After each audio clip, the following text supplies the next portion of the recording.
welcome one and all to number 32. Oh, you see what I did there with number 32 of Clobby's Comic Shop. How are you, everybody? Nice to see you all here, ready to enjoy a nice, fine, dandy Friday evening. Good morning, good evening, good afternoon, wherever, whenever, however you all are. It is a pleasure to see all the faces coming up on in here right off the bat. Let's look at them faces here. Tim Hayes, Dave C, Stephen M. Kal-El, Subhuman 84, D Bud Martin. What's up, D Bud? How's it going? Thank you, gentlemen, for Gore. Hail and hail again from the bowels of Orlando. Oh, he's in Orlando. Nice, dude. Nice. I love to hearing that, dude. That is great. Please, I let me know how it is. All right, I want to hear from you. Your Florida man experiences. I remember I saw you in Florida once. It was about 3 years ago. Man, time flies. That is just crazy. Okay. By the way, guys, I've had people ask me about if I was to do the Vegas meetup this year. I maybe can, and however, this is going to be under the general stipulation. I need to hit at least 400 this month in order for me to go on my YouTube monthly. I'll be upfront with you guys. I usually do around 200, 250, which is pretty good. I have a very consistent member basis, which, by the way, thank you, channel members. You're consistent. You keep help supporting this channel, which, by the way, member stream tomorrow afternoon, probably around 5 or 6 o'clock Central. So that will be happening. But I need to do at least 400 this month, like at least. So I'm gonna put a goals thing in the super chat thing. Share how celebrate. Help Nick get to Vegas. Set a timer. 3 hours. Apologies, but I'm posting the starting the goal right now, and whatever you can give, because the reason why I'm doing it this way is because honestly, it's just the only realistic way I can do this, given my current life situation, which I'll probably tell people about in due time what's going on. So, but for now, I can't really say anything. I gotta be on the DL about it. So that would help with that for at least one. That way, $400 alone would cover. Let's just say it would cover one night. If I were to do like a 48-hour stay, one night of the hotel be covered, and I'd pay for the other night out of my wallet. Something like that. Otherwise, if I go on, I really cannot. So you know me. I don't obligate for super chats. That's always on your own terms. I will never swing that way. But this is how I decide if I could go. I gotta make it this month. So if not, then it ain't meant to be. So otherwise, just you sit back, get your fancy dandy alcoholic beverage, and enjoy the show. And we got two dudes backstage waiting. And of course, we'll probably go over the Fantastic Four trailer. I'm sure people will have questions and they're going to want answers and thoughts. And if also, guys, it's just going to be a general open show. If you got any questions for us, just please let us know. What do you want to ask us about the comic shop show? That's all. Just, we can make a Q&A. It's just an open session tonight. So for 2 hours, it's going to be great. Well, let's bring in our dudes, because the dudes are waiting, and, well, they've been ever so patient. Hi, Pablo. Howdy ho! Hey, brothers. How are you doing? I'm doing okay, man. How are you doing? It has been quite a week. Sunday I was on the ER because my geez, gallbladder dude. got stones. So I got stones everywhere now. Yeah, I'm looking for options. I'm already moving. The only issue is that public healthcare that is free is stupid and useless. So if I want to go to that route, I will have to wait either 3 months and go to another province, or 8 months and start here in my province. So I can a year until I can get an operation or something. So I'm looking for other options, and I will be okay. Uh, Holy crud, man. That's seriously intense, though. yeah, but I will be sober for a few issues because I cannot drink or eat basically anything. Dude, tuna on water, I Hmm. will send me back again to the ER. Is that awful? I cannot eat anything. So boiled carrots for me. Yay. Um, I'm starting to appreciate carrots. The other option is just living out of air, and yeah, I prefer carrots. Oh man.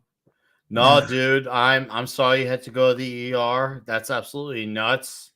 I'm glad you're here. I'm glad you're alive. I'm glad you seem to be in better standings.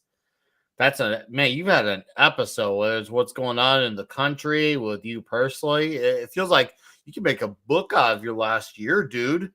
Oh, by the way, something really, really fun is that I have a group chat where I talk about video games with my friends. Ooh. And this week has been basically they adding everything that is going on Twitter about, Dodge.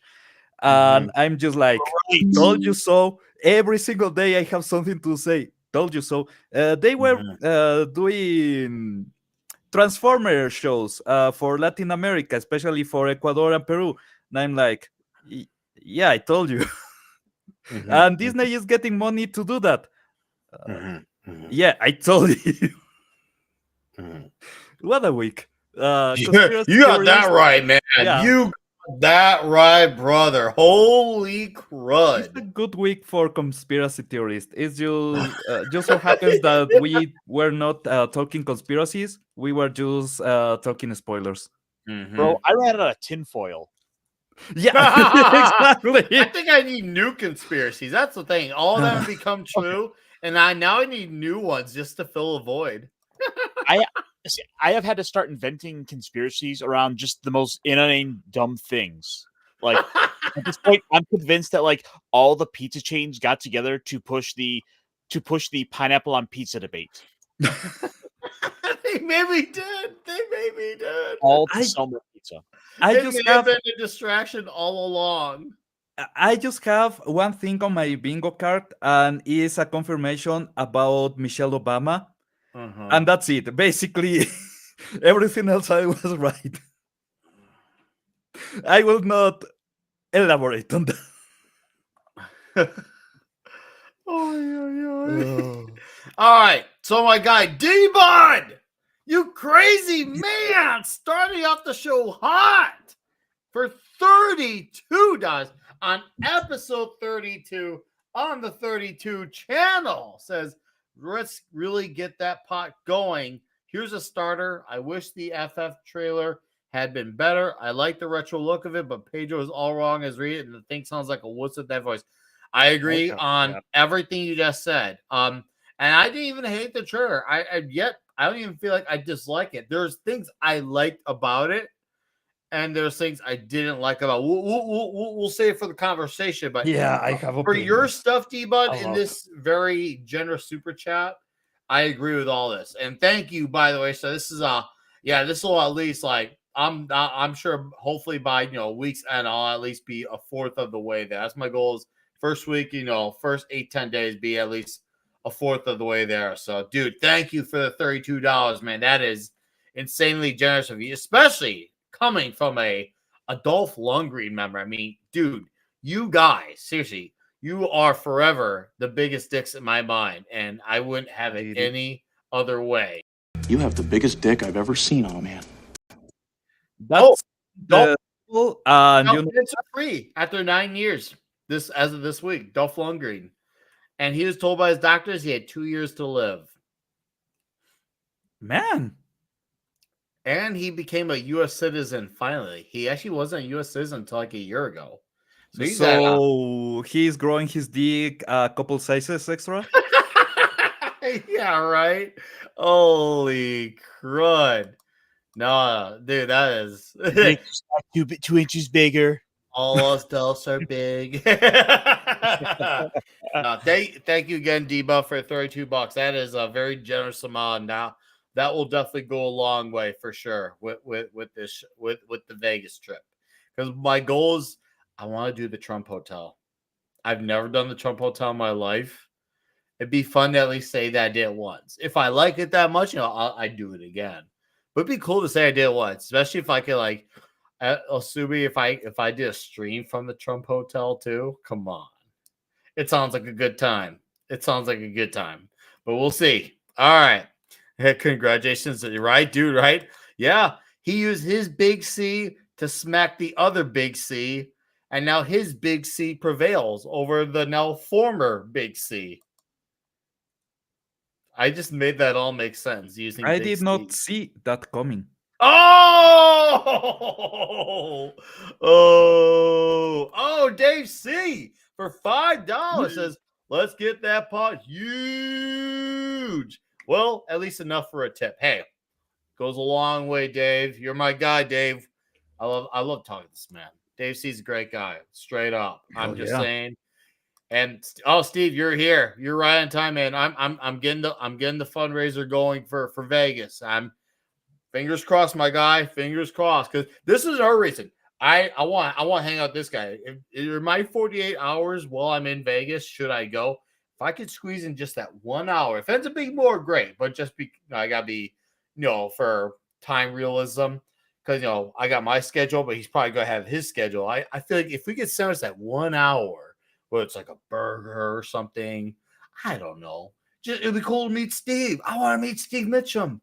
And it'd be cool if I had Eric K with me meeting Steve Mitchum. I'm just saying that's like my head just couldn't handle that kind of awesomeness. It just couldn't. But I'm willing to take that chance. I'm willing to take that chance. Thank you, Dave. Thank you. So, no, guys, screw it. Let's get into the thick of it. We got people here. Let's get into this fantastic fortune. You know what? I haven't heard you guys' thoughts on this. So I'm going to let you guys go. I will start off with Caster. So, I mean, the big obvious things is, of course, going to be little things like the Thing's voice. It's all wrong. I caught a little bit of it again tonight on FNT and immediately started hating it more than I did initially. Mm-hmm. It doesn't feel like it's coming out of that character's throat. Yeah, agreed. Like, this is a Ben Grimm who I don't think has ever touched a cigar, and like I can't picture him without one. He doesn't sound like he's from New York. He doesn't have that New Yorker voice at all. No New Yorker voice at all. That is a very essential trait of the character. I hate that they did that, but go on before I go off into a tangent. I want you to keep going. I didn't like. I'm not a big fan of the new uniform designs. Like, I get they're kind of leading into that 60s look, but we had the Fantastic Four in the 60s. We know what they should look like. I'm gonna try to bring up a just for the visual reference. Yeah, I like the color palette on the good suit. to have a point of reference. Oh, Steve for $9.99 says, "Let's do this. We'll drink a toast to Clobby." Oh, dude, I would stream that. I would straight up use my phone. We do a stream from Vegas, you and I. Even if it's like a quick 10, 20-minute one, we do it. You and I, brother, for Clobby. Thank you, Steve, for $9.99. Thank you. Oh, man, you guys are coming in hot. Okay, go ahead, Caster. So, I guess kind of pulling it up and being able to actually stare at it. Reed and Sue look right. Like, is it like, whereas like Johnny and Ben, it feels off to me. Like it's mostly just the white. It's mostly just the white on the shoulders. No, here's what I'll say. I like it on Sue because it's got the because that was an outfit. And I even like Reed Richards' outfit where it's just the straight blue, no white. I like both of those, but I'm with you. I don't like the long sleeve white. I don't like the long sleeve white at all. That definitely looks way out of place. Whereas, the one Sue and Reed have, I do like the blue I do like the bright baby blue. I do like that it's bright baby blue.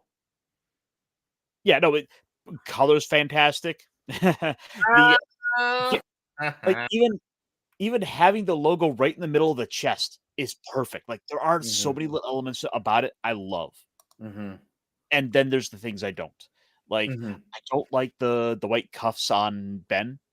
Mm-hmm. And because I'm looking at it and all I'm thinking is they are trying to avoid spending money on the CG. So they are keeping him as covered up as possible. Mhm. Mhm. Oh, we talked about that yesterday on Midnight's Edge, Steve. Well, I'll have my thoughts on that when I go on my turn. I'm sure Caster might have even thought about that too.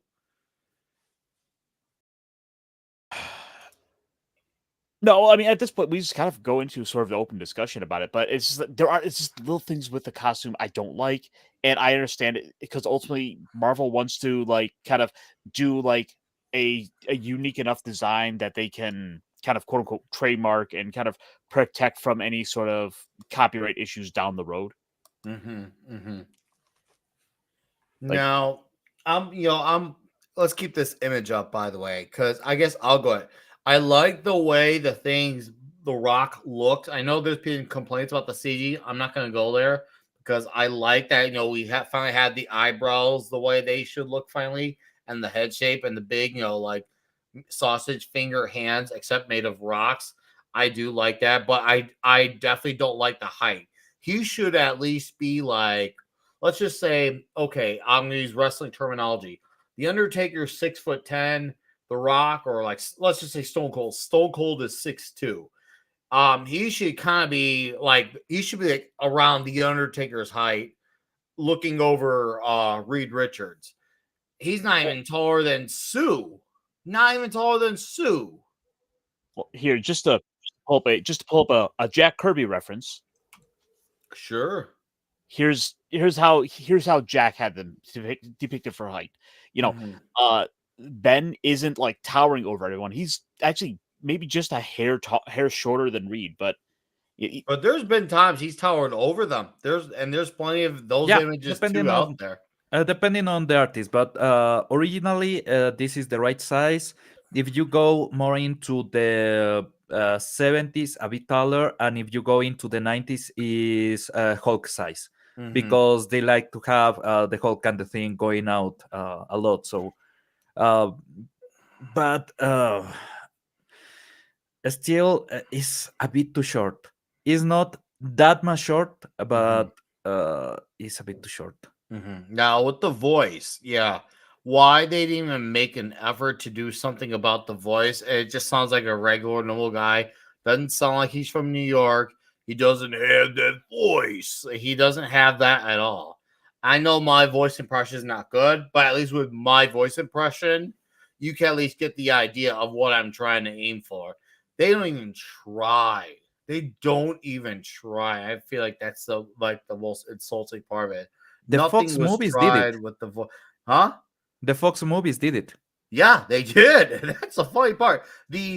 The original Tim Story directed Fantastic Four movies did get a better voice out of it. Now you could say that the appearance of thing looked more real in the two Fox led movies in 05 and 07. But however, the appearance shape is better on this MCU version. Now, here's obviously the made for TV movie or direct to video. I can't remember what it was considered.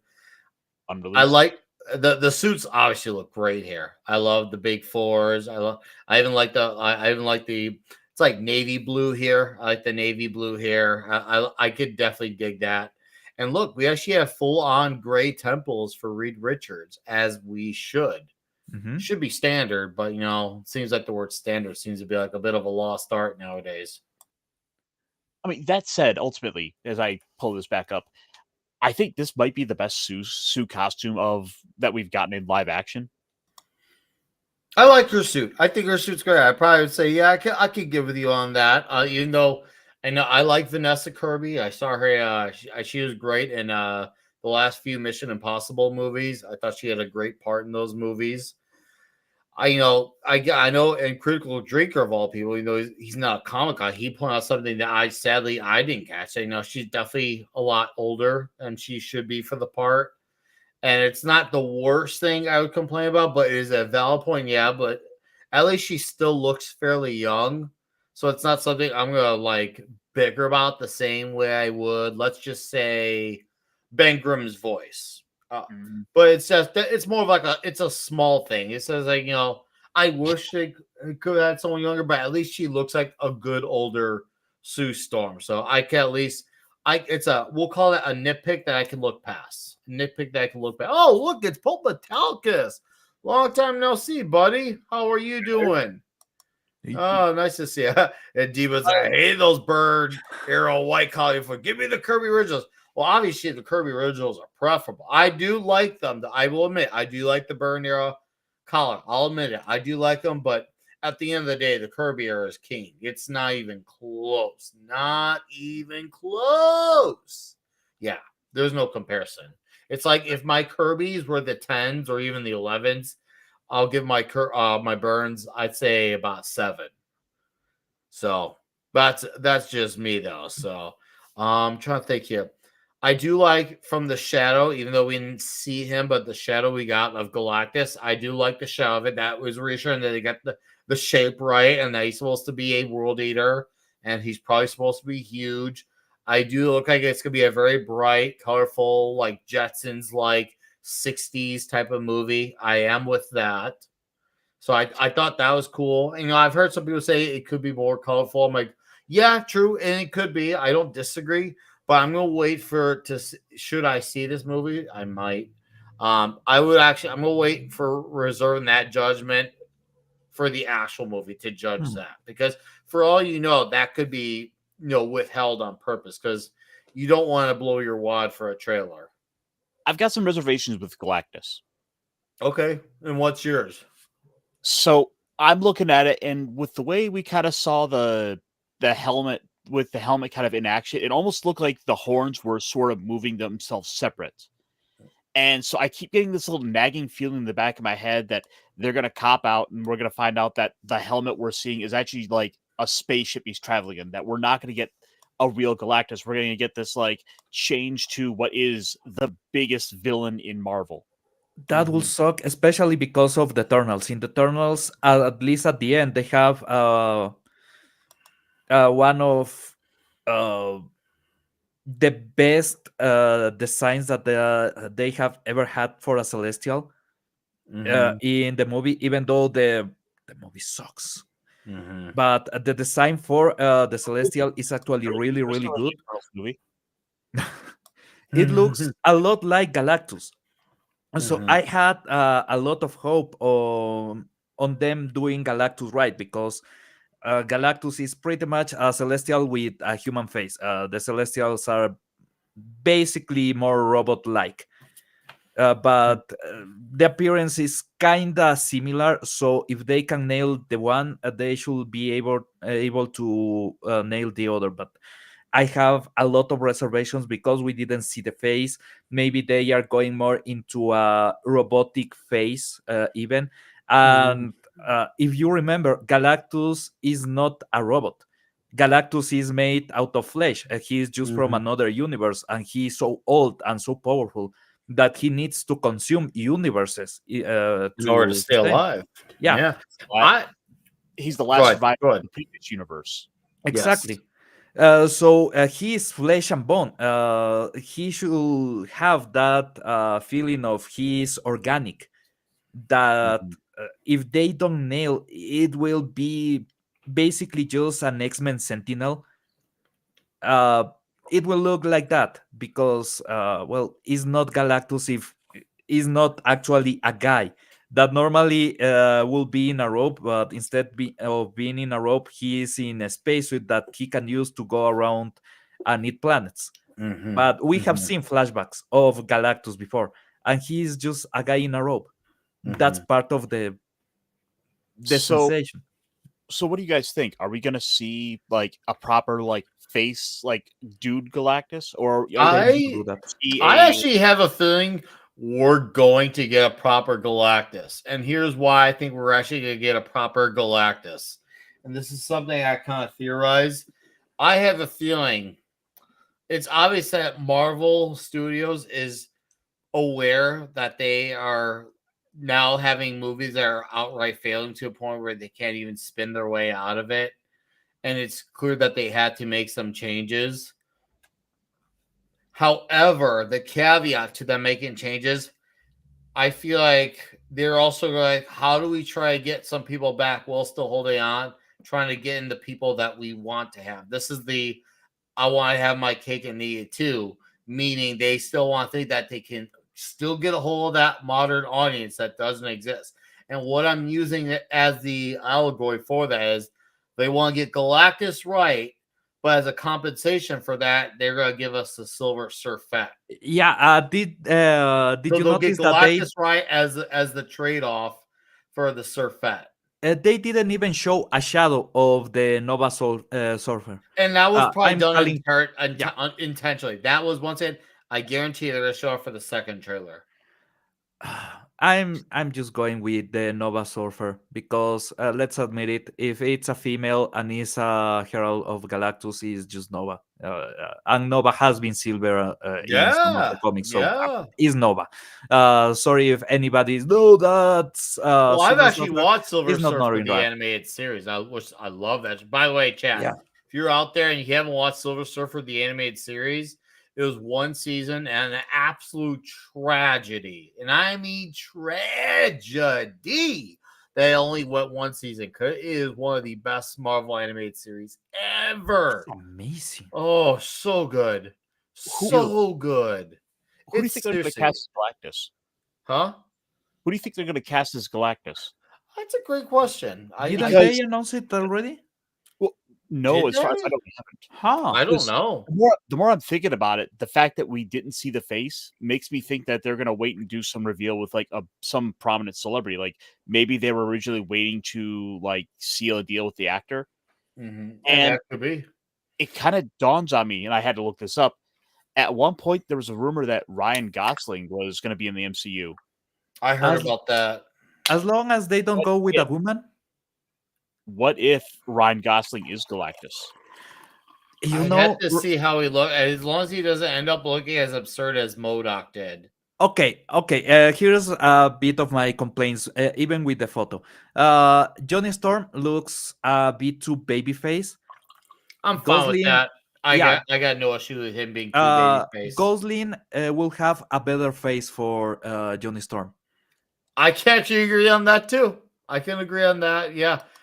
I'm very good with I am definitely in agreement on it. Yeah, he definitely would be better for the Johnny Storm part. I'm definitely with that. I have a complaint that I haven't seen that much or maybe at all on the internet.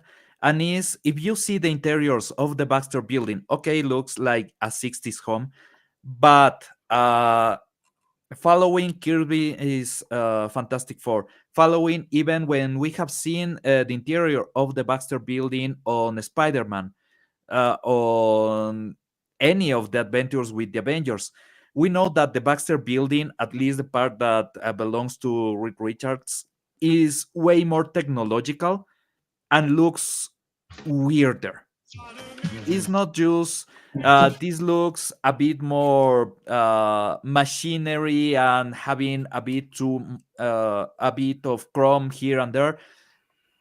If you see how Kirby depicts the interior of the Baxter building, is full of Reed Richards constructions, and everything is absolutely chaotic. Is mind-boggling.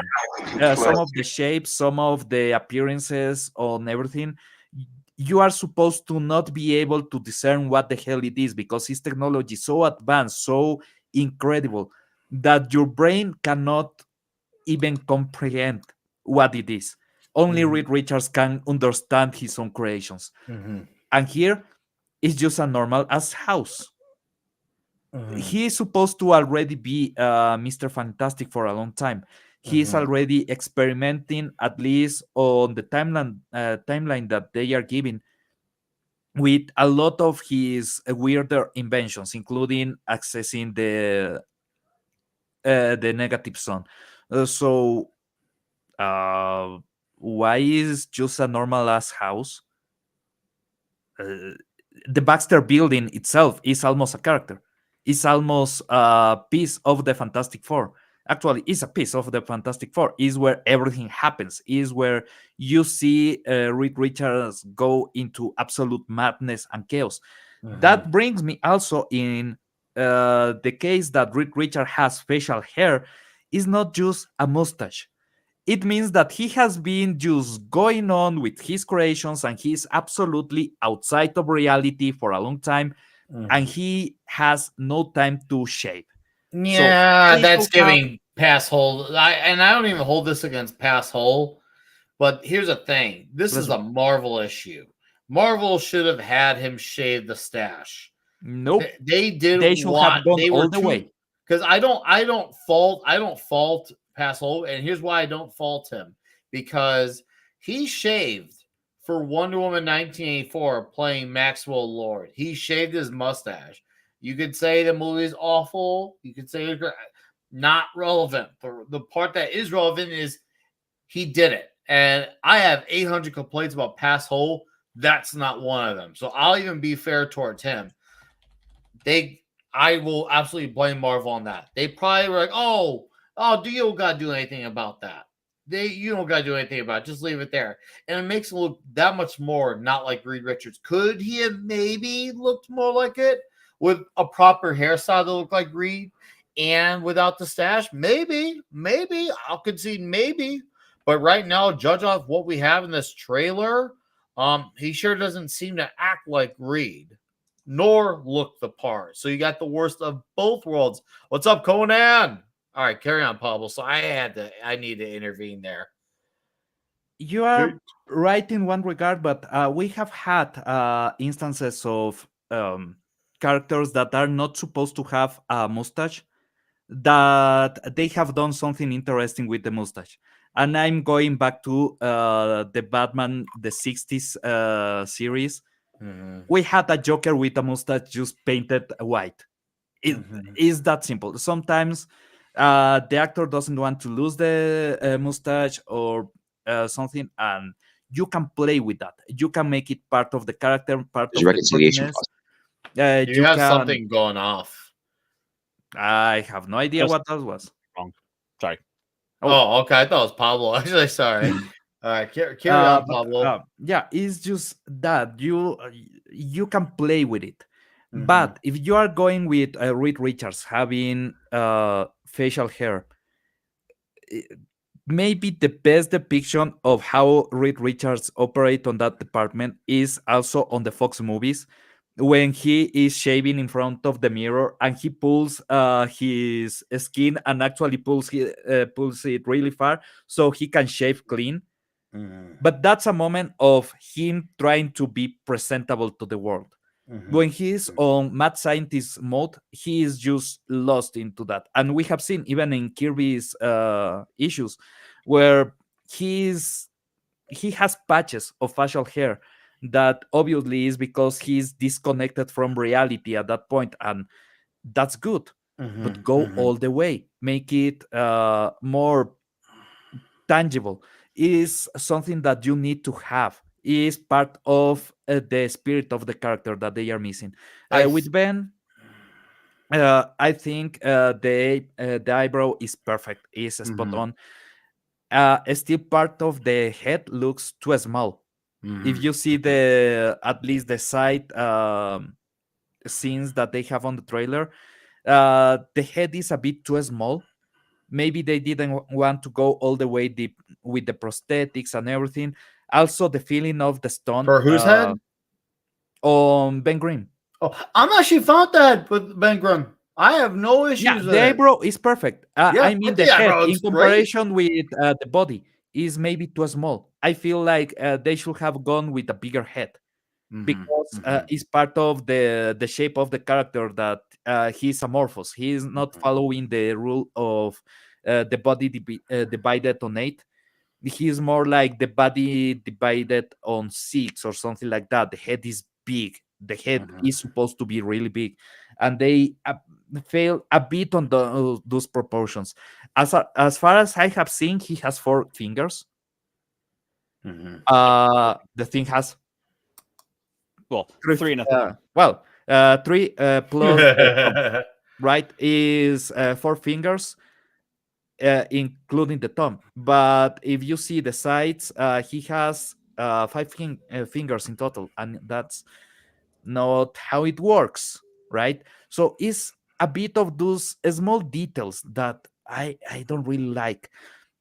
Uh, they are missing part of the charm of the Fantastic Four, and maybe part of the interesting ambience of the Fantastic Four, because it's not only that they have powers. Their powers, yeah, is a good part of everything, but the characterization of Richards as a mad scientist, the characterization of Sue Storm as Morty's a stick in the butt kind of woman. Because let's be honest, she's at least at the beginning, she's less flexible in a lot of regards. Ben Grimm is way more angry, way more energetic. All those small bits are missing, and it didn't connect with me. I know the some of the aesthetic is right, but the trailer didn't manage to connect with me. So I think one of my biggest issues with the mustache is it doesn't make him look like Reed Richards. Has Reed had a beard before, especially in later issues? Yeah. Has he rocked a 5 o'clock shadow in certain issues because he's been on the job in the lab? Sure. This mustache doesn't make him look like Reed Richards, though.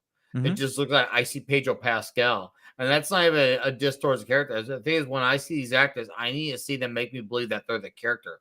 I just see Pedro Pascal taking his next role. That's all I see. I don't see that. And if he had shaved and maybe had the 5 o'clock shadow with it to go around with the beard, maybe and that the could have sideburns. worked. He needs the sideburns. Well, that's why. Yeah, he could have had the entire thing growing in evenly. That maybe could have worked. He still would need to have a proper hairstyle for that, but at least that would have been a step in the right direction. And it's once again where I don't fault him. I still fault Marvel because he has shown in time, as I mentioned earlier, he is willing to alter his appearance. He's not only shaved his facial hair before, he's dyed his hair, he's cut his hair. I have a hard time believing he would not. Oh, he grew a beard for that one show based on the video game. Yeah, no, they wanted to have that. If you're from Latin America, you know exactly that look, because it was the 60s look for a lot of men, including my grandfather, including Pablo Escobar. Yeah, and I'm aware that that's the look for him, but that's not the Reed Richards exactly. There you go. That's a perfect beard. Yeah, and obviously that's obviously a much more modern look on Reed, which I would not mind that if on an actor who looked like Reed. But for me, Reed needs to start off clean shaven at the very minute.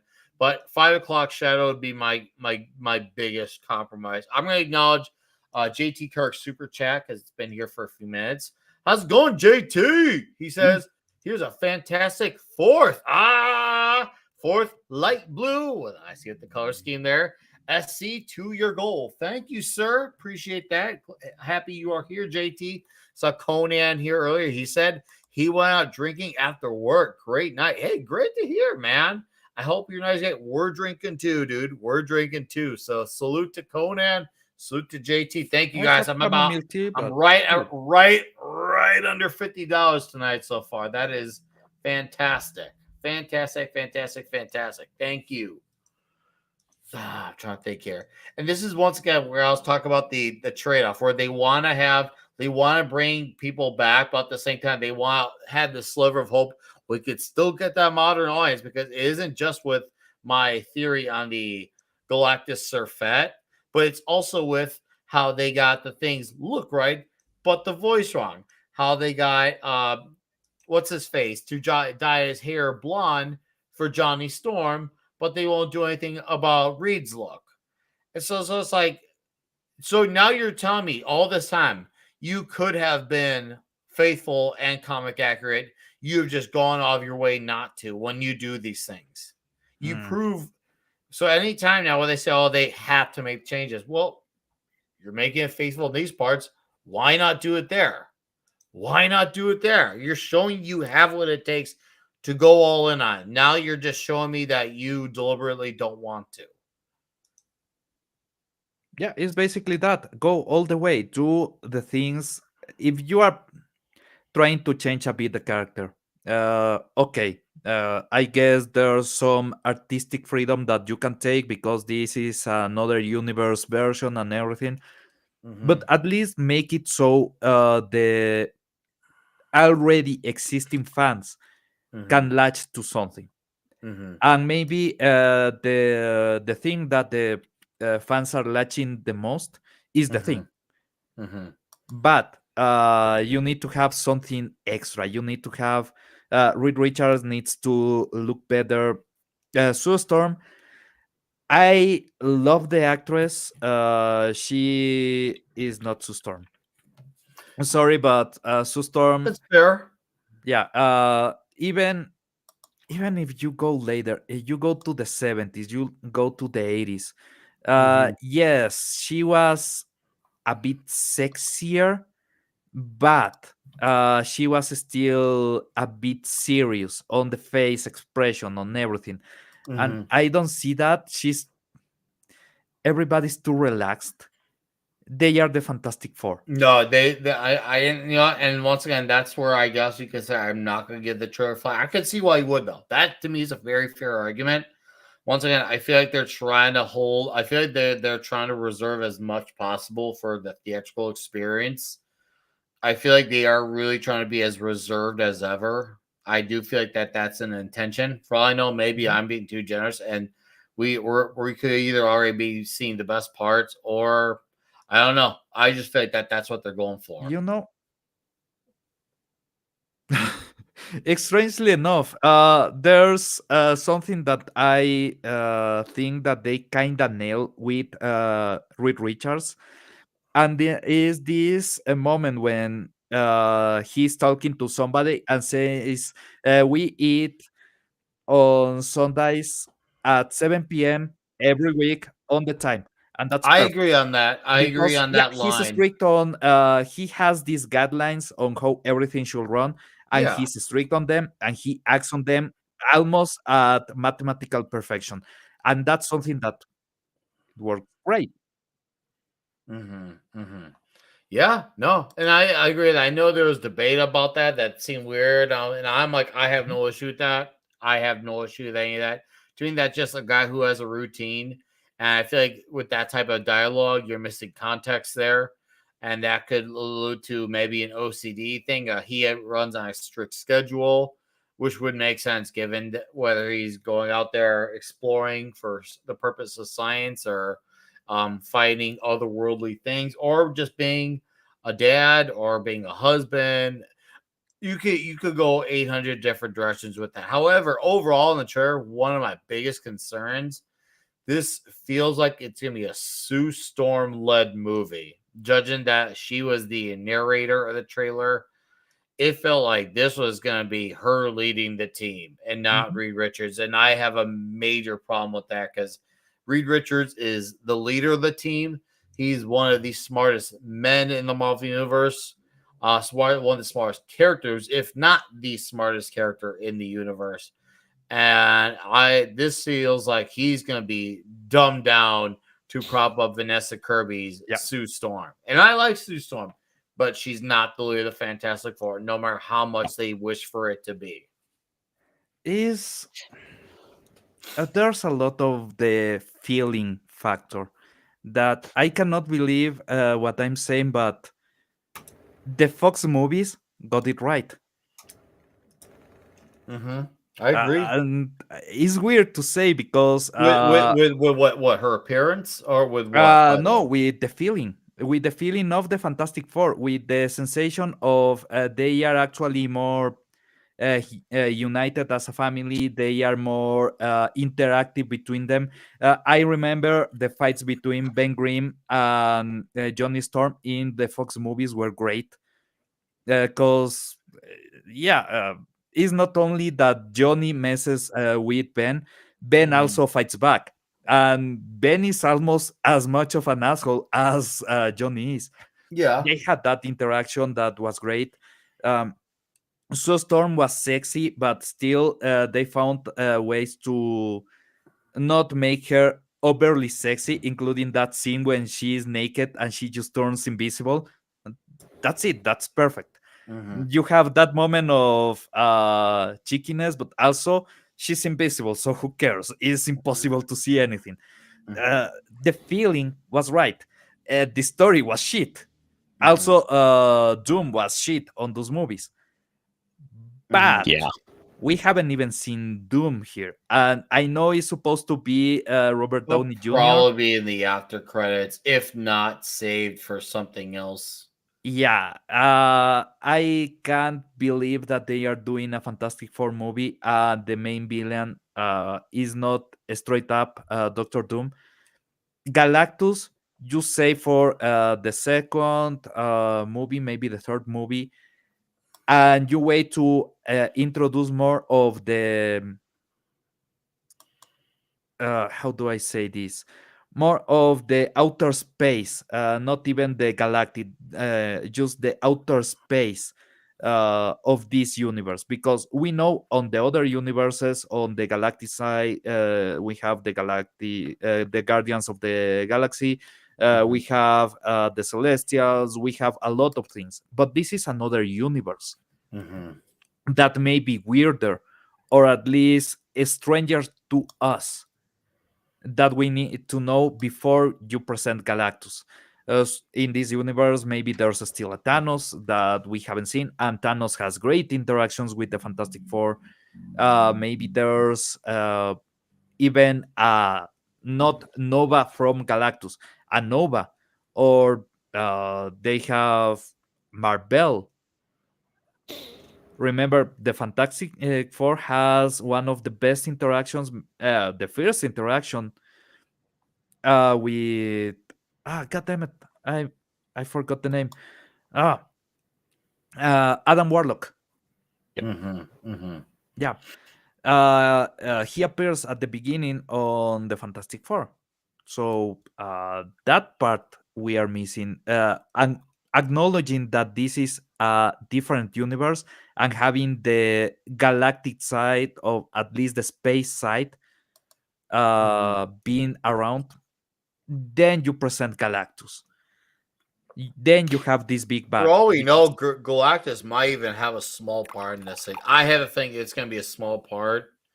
I feel like if Galactus is the main villain, I feel like, especially if he ends up being a one and done, that's a very ineffective way of utilizing such an essential villain.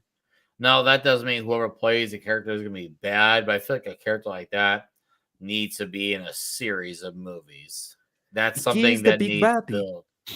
He is literally an entity that can destroy universes Mm-hmm. if he likes to. Mm-hmm. Oh yeah, And oh yeah. you cannot just stop Galactus. You cannot kill Galactus. Reed Mhm. Richards negotiated with Galactus. They should Right? have gone with like the Mole Man or the Puppet Master, in my opinion, to really introduce that. True? Yeah. And I Puppet feel Master like would be great. I Absolutely. love the Puppet Master. To me, that would have been my debut villain. That would have been mine. And then you could have had maybe you could have had like Mole Man be like an opening scene villain for the second movie, then bring in Galactus, and then Doom for the third. It's That weird would that be my ideal way, and that's just assuming that they only did three in an idealized world.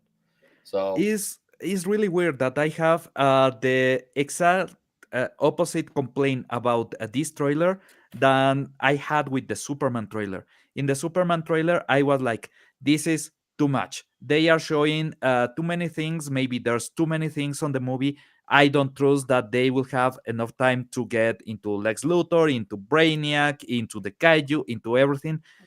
I don't feel like they have enough time on screen to show us everything that they are showing us on the trailer.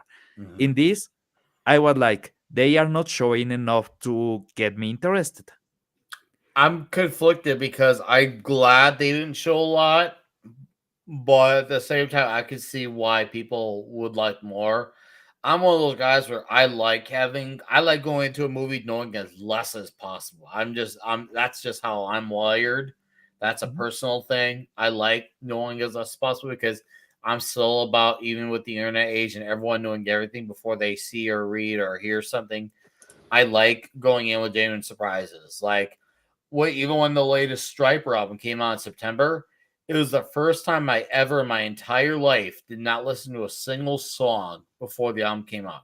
I didn't listen to a single song. I'd never done that before. I want to see what that was like to do that, and it was unique because I really didn't know I was getting. Usually, if you hear like a song, you have an idea. It's kind of like the equivalent when you get like a 1 minute trailer to a 2 hour movie. You get a sneak peek of what's to come. And when you go in with this whole experience, you're like, whoa, this is crazy. I feel like you really do get a see things a little different because you have no expectations versus preconceived notions, which I don't think preconceived notions are always bad. Sometimes they can be good. It helps us That give blind us reaction. an idea. That Say blind again? reaction can be. I said that blind reaction to a piece of work can be so great to have, And it was. and there's something to be said as well for that desire to have that for an entire genre on YouTube as well of people that are like going through things for the first time. Someone's like, because you're never gonna be able to experience that again for yourself until you're maybe like 85 and you have dementia. But it's I'm speedrunning that one. Maybe 50. but All right. but no, it's great. Sometimes you gotta like decide, is it worth going in without that foreknowledge? Yeah, no, it's really cool. Now, it's just something I feel like everyone should try in their life at least once. That's just me. But by the way, guys, we are dual streaming on Rumble, so if you want to be on there, you're welcome to. Also, we got our Mr. Celebrity Eric K. How's it going, Eric? He's out there listening. Eric, I'm getting the funds going for Vegas. We have a pretty good start so far. This is me letting you know I'm trying. I'm really trying. I got to text you because we got to talk. And as I'm saying, we got to talk. He sends me $5. He says, Pedro could play the dumbest person in the room. Silver Surfer's Norn Rad. They are Absolutely. all way too old for a FF origin story, like 10 to 20 years. Well, you are 800% right on it. Now, here's what I'm going to throw in there. I don't think this is an origin story at all. I think this is them playing where they're well established in their role. Now, if I'm wrong, if this ends up having an origin story, this is them starting off as old.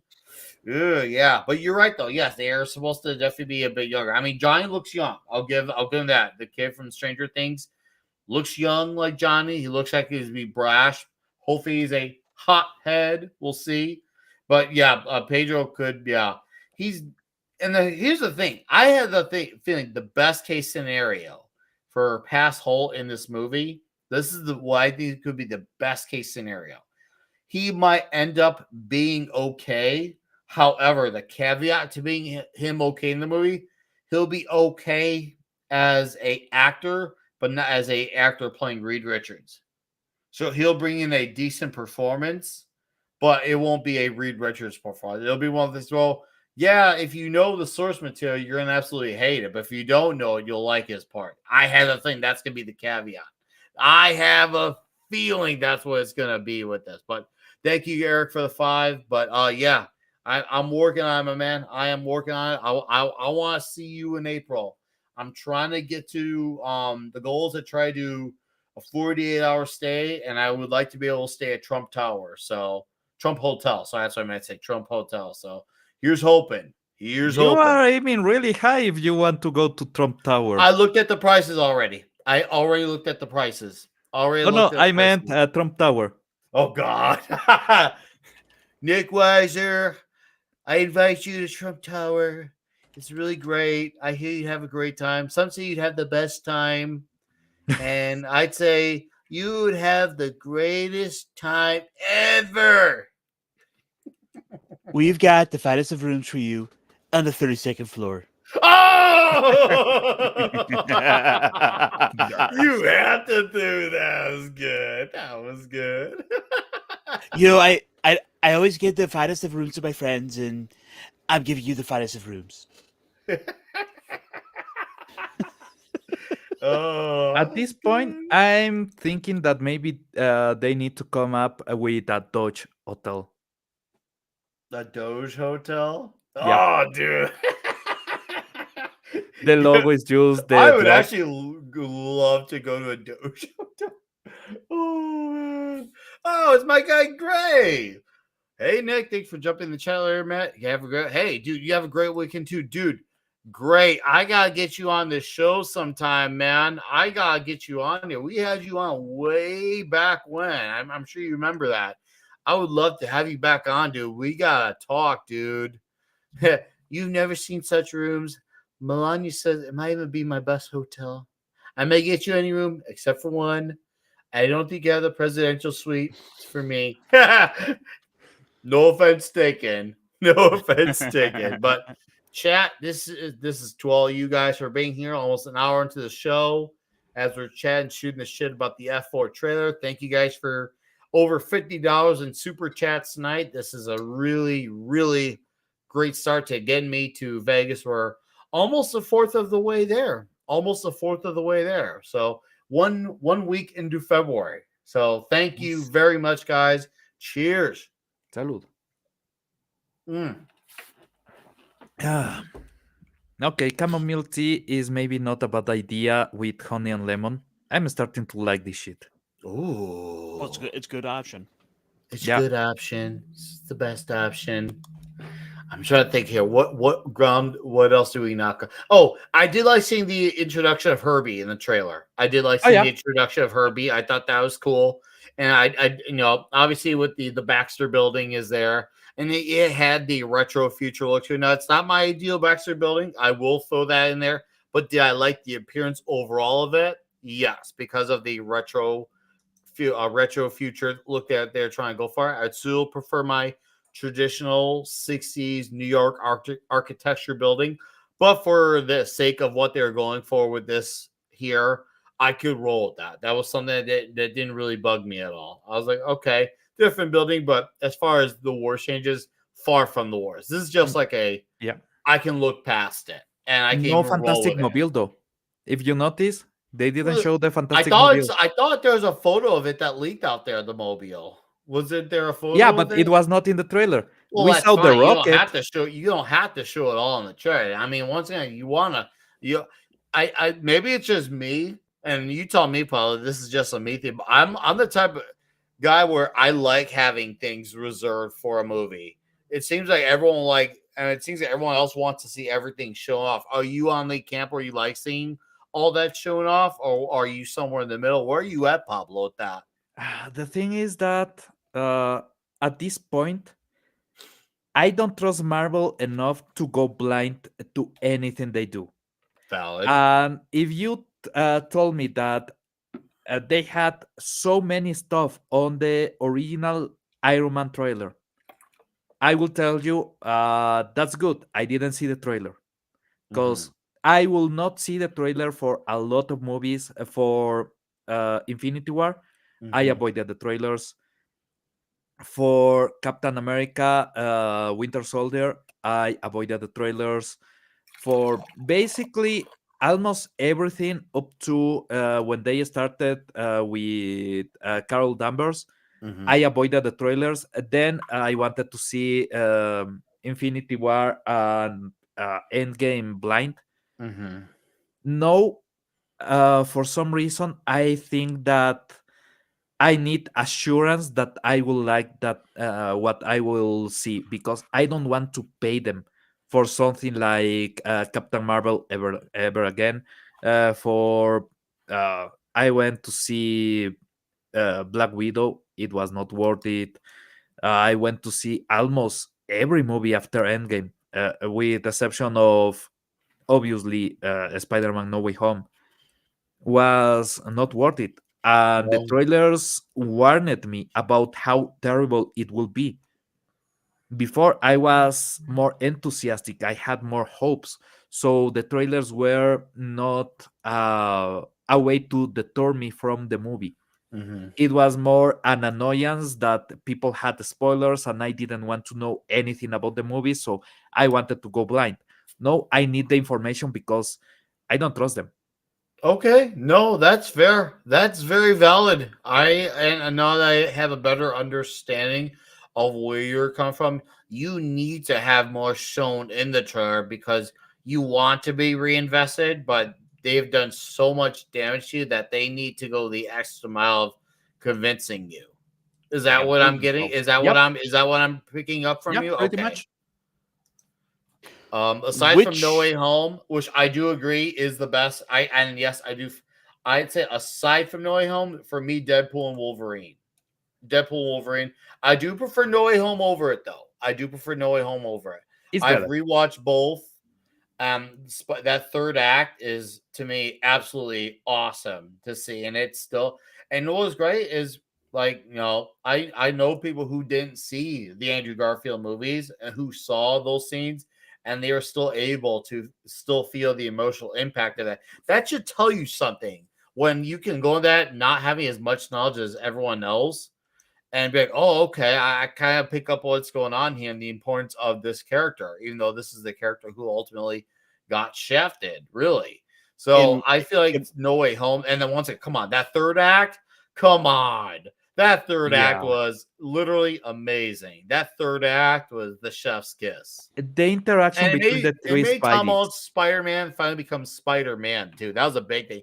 And Mhm. that suit at the end, come on. That Oh, think of suit he wore beauty. at the end, best suit in a movie ever. Best Okay, suit in do a you movie. guys think? I know I have asked this, but we had a lot of time.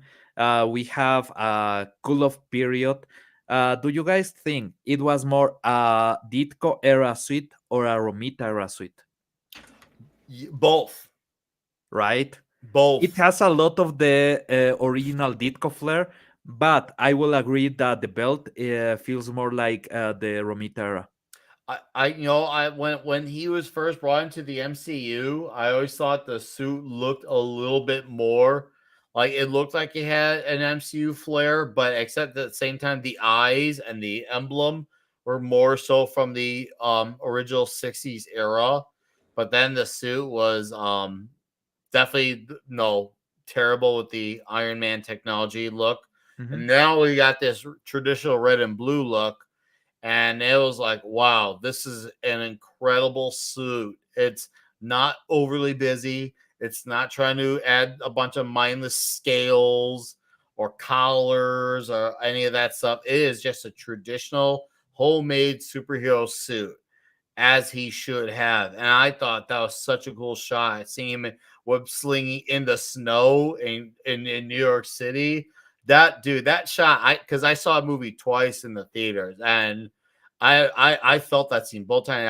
Of course, I own the Blu-ray, and I've watched it since. I'm like, wow, this is a hell of an ending. The that best. scene right there was the moment where I finally sat up in my seat and said, "Okay, now he's Yeah. Spider-Man." Yeah. Because up to that point, it had been kind of a Spider Boy relying on Tony Stark, relying on everyone else. He wasn't learning to be him. He wasn't learning to rely on himself. Mm-hmm. Yeah. Mhm. You And know, that movie they got maybe together. the best scene for an Spider-Man suit in the movies in general, I will say, is in the Raimi era, where he's on the elevator and somebody else enters the elevator. Nice suit. Thanks. I made it myself. A bit high in the crotch roll. That's that's exactly what you need to know about the Spider-Man. He does his own suits Mm-hmm. unless he's working with the Fantastic Four or he's working well on Civil War with Iron Spider and everything. Normally, Mm-hmm. his suites are just him by himself doing them in random as second-hand sound machine with any materials that he can get. maybe it's not the perfect fit, but this is Spider-Man. No, I'm glad the movie Spider-Man No Way Home. I'm glad that I've been able to look back on it now 3 years later. And I'm like, okay, I could still rock with this movie. I do feel like though between that Deadpool and Wolverine, I mean those are officially now in retrospect our outliers. And I feel like they needed just if they want to make a movie that's going to get people's attention, they need to go all the way. Not once again try to do this 1 foot in, 1 foot out, which that's what looks like the Fantastic Four first steps. It's a 1 foot in, 1 foot out deal. No, you gotta be both feet in the pool. Damn it. You don't get to try go outside the pool and try to think, oh, there's still a chance we can get that modern audience. No. No. There's no compromises on that. No. You've had more than, even if I want to consider, let's just play off the argument of considering trying to pander to lines. And I hate conceding this point, but I feel like it's necessary. Even if I want to consider that, you've had more than enough time to prove it. More than enough. One, they are the absolute embodiment definition of an actual fringe minority. Two, in that fringe minority, only a percentage of that fringe minority actually watches this stuff. And that the rest of that fringe minority don't actually watch it. They're there just to talk about and hope that you do as they say. They don't care to get invested in your thing. They just want you to do as they say. They just want to control you. You've had more than enough time to see, is this audience responding? No, they're not responding. So fuck right off with that shit. There's no more of this crowd. And Eric K on Rumble with a $1 Rumble rant says, Pedro need to shave his muff flavor saver. No way can play the smartest man in the world. They should have done Frankie Ray if they wanted a female Herald. Oh, dude, I would have loved for it to have been Frankie. Pablo's just talking about Nova, that Nova from earlier. I would have loved to have seen her. And she was done beautifully in the Silver Surfer animated series. Beautifully.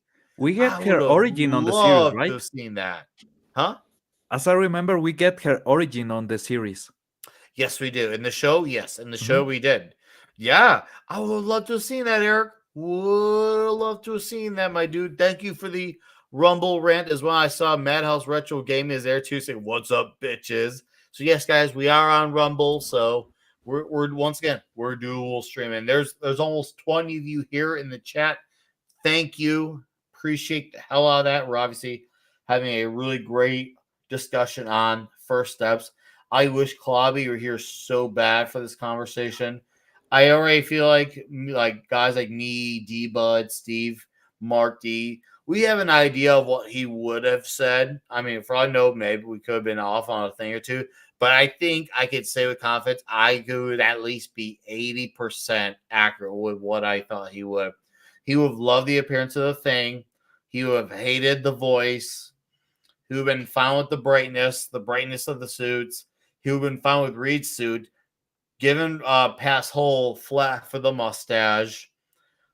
Would have been mixed feelings on the color stack. Say, okay, I like that it's bright, but I don't know if it's Kirby bright, but they might be saving the best of it for the actual movie.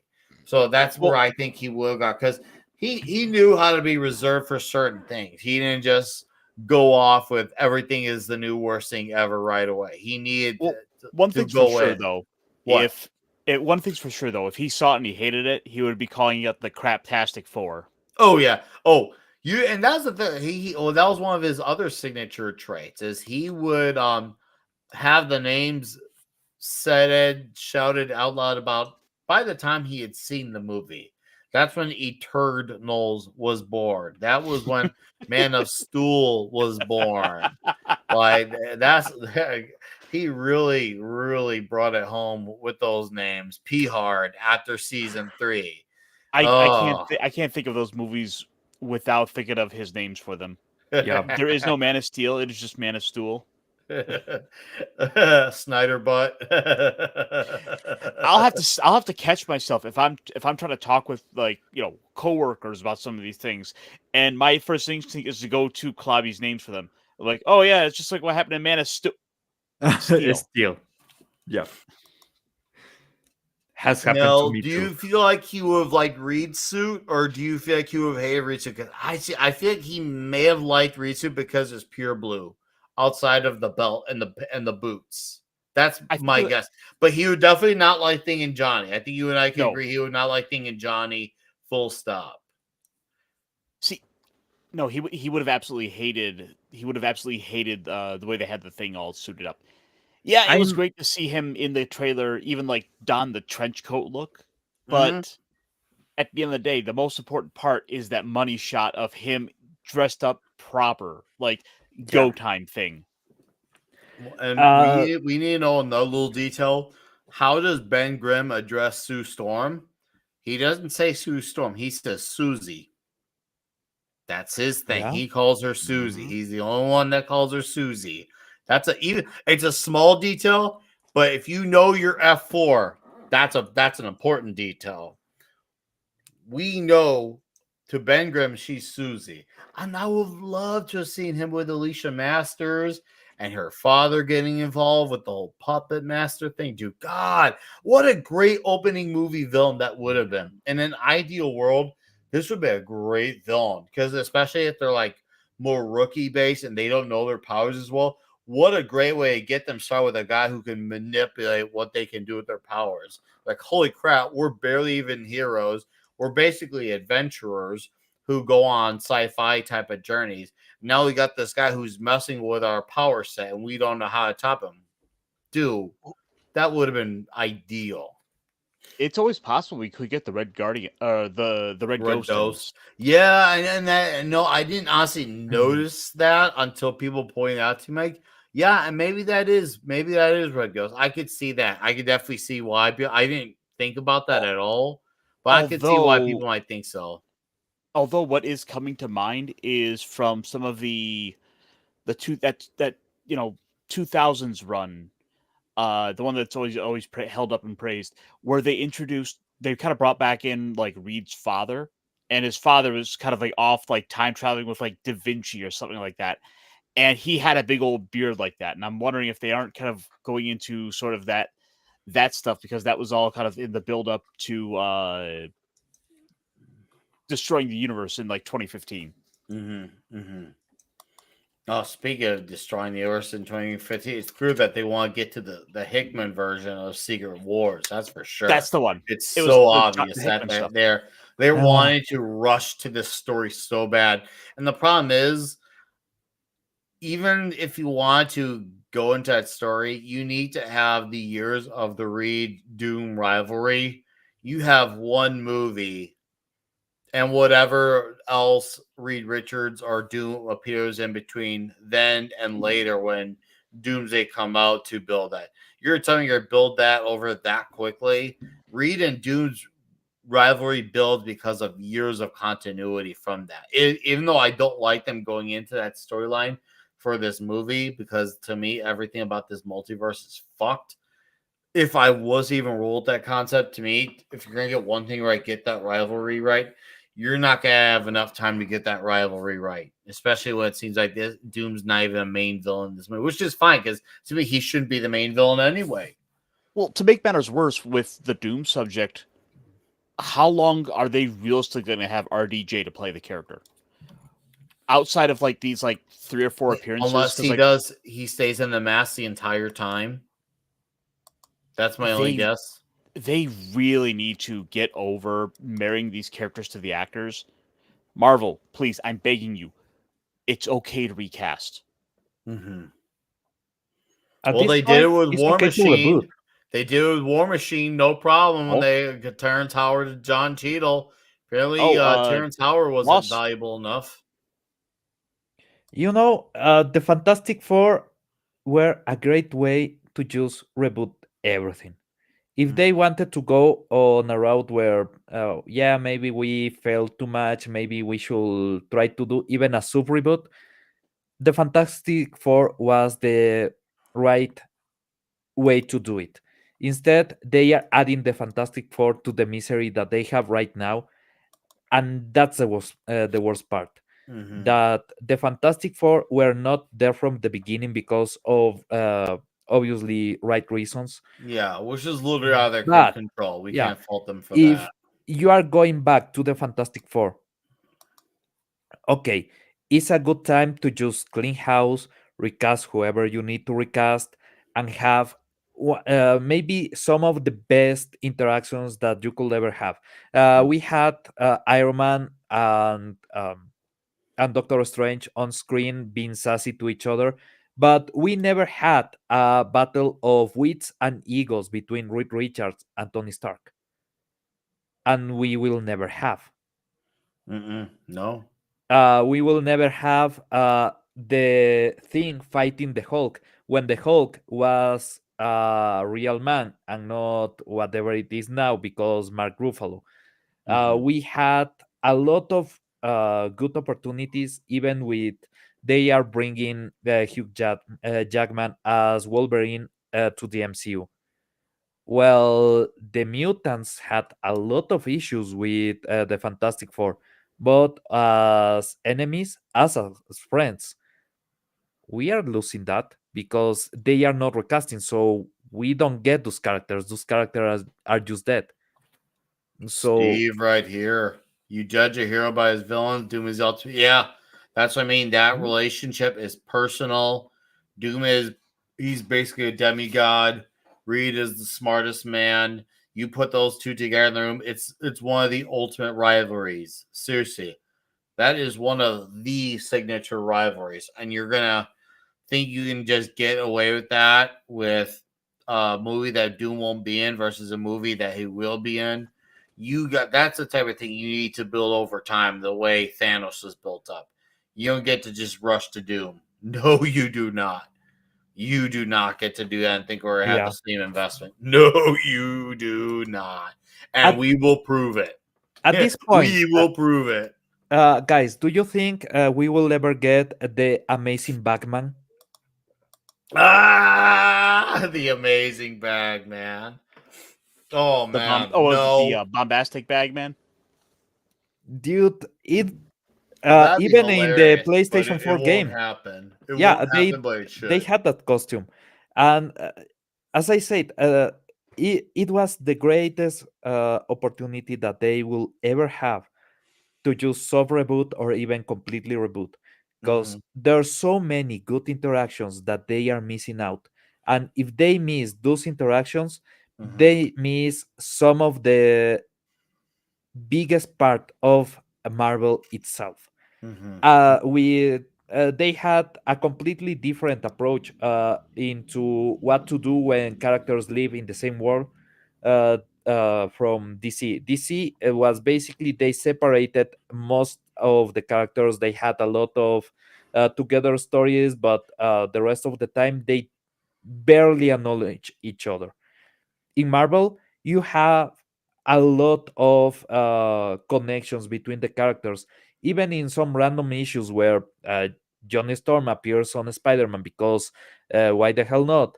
And then you get, well, we were reviewing Spider-Man a couple of weeks ago, and we had Johnny Storm, we had Pietro Maximoff, we have Wanda Maximoff. Uh, Before we had just a random mention of Tony Stark of Iron Man. We have so many of those small moments where mhm, the universe feels connected, feels alive. That you basically need to have all the characters alive to have, mhm, and the key characters for some of those interactions are dead. You mhm. can no longer go into real civil war because No. Tony Stark is dead. So you cannot have the real civil war going on, including Spider-Man turning against Tony Stark, including Reed Richards doing the prison on the negative zone, right? Mhm, Well, plus they already did that storyline, so even so Kinda. that bullet's already been shot. 'Cause, Yeah, I mean, they exactly. just reboot the thing. Go ahead. Keep Tom Holland as a Spider-Man. Give him a bit of what you already had. Do a soft reboot. Okay.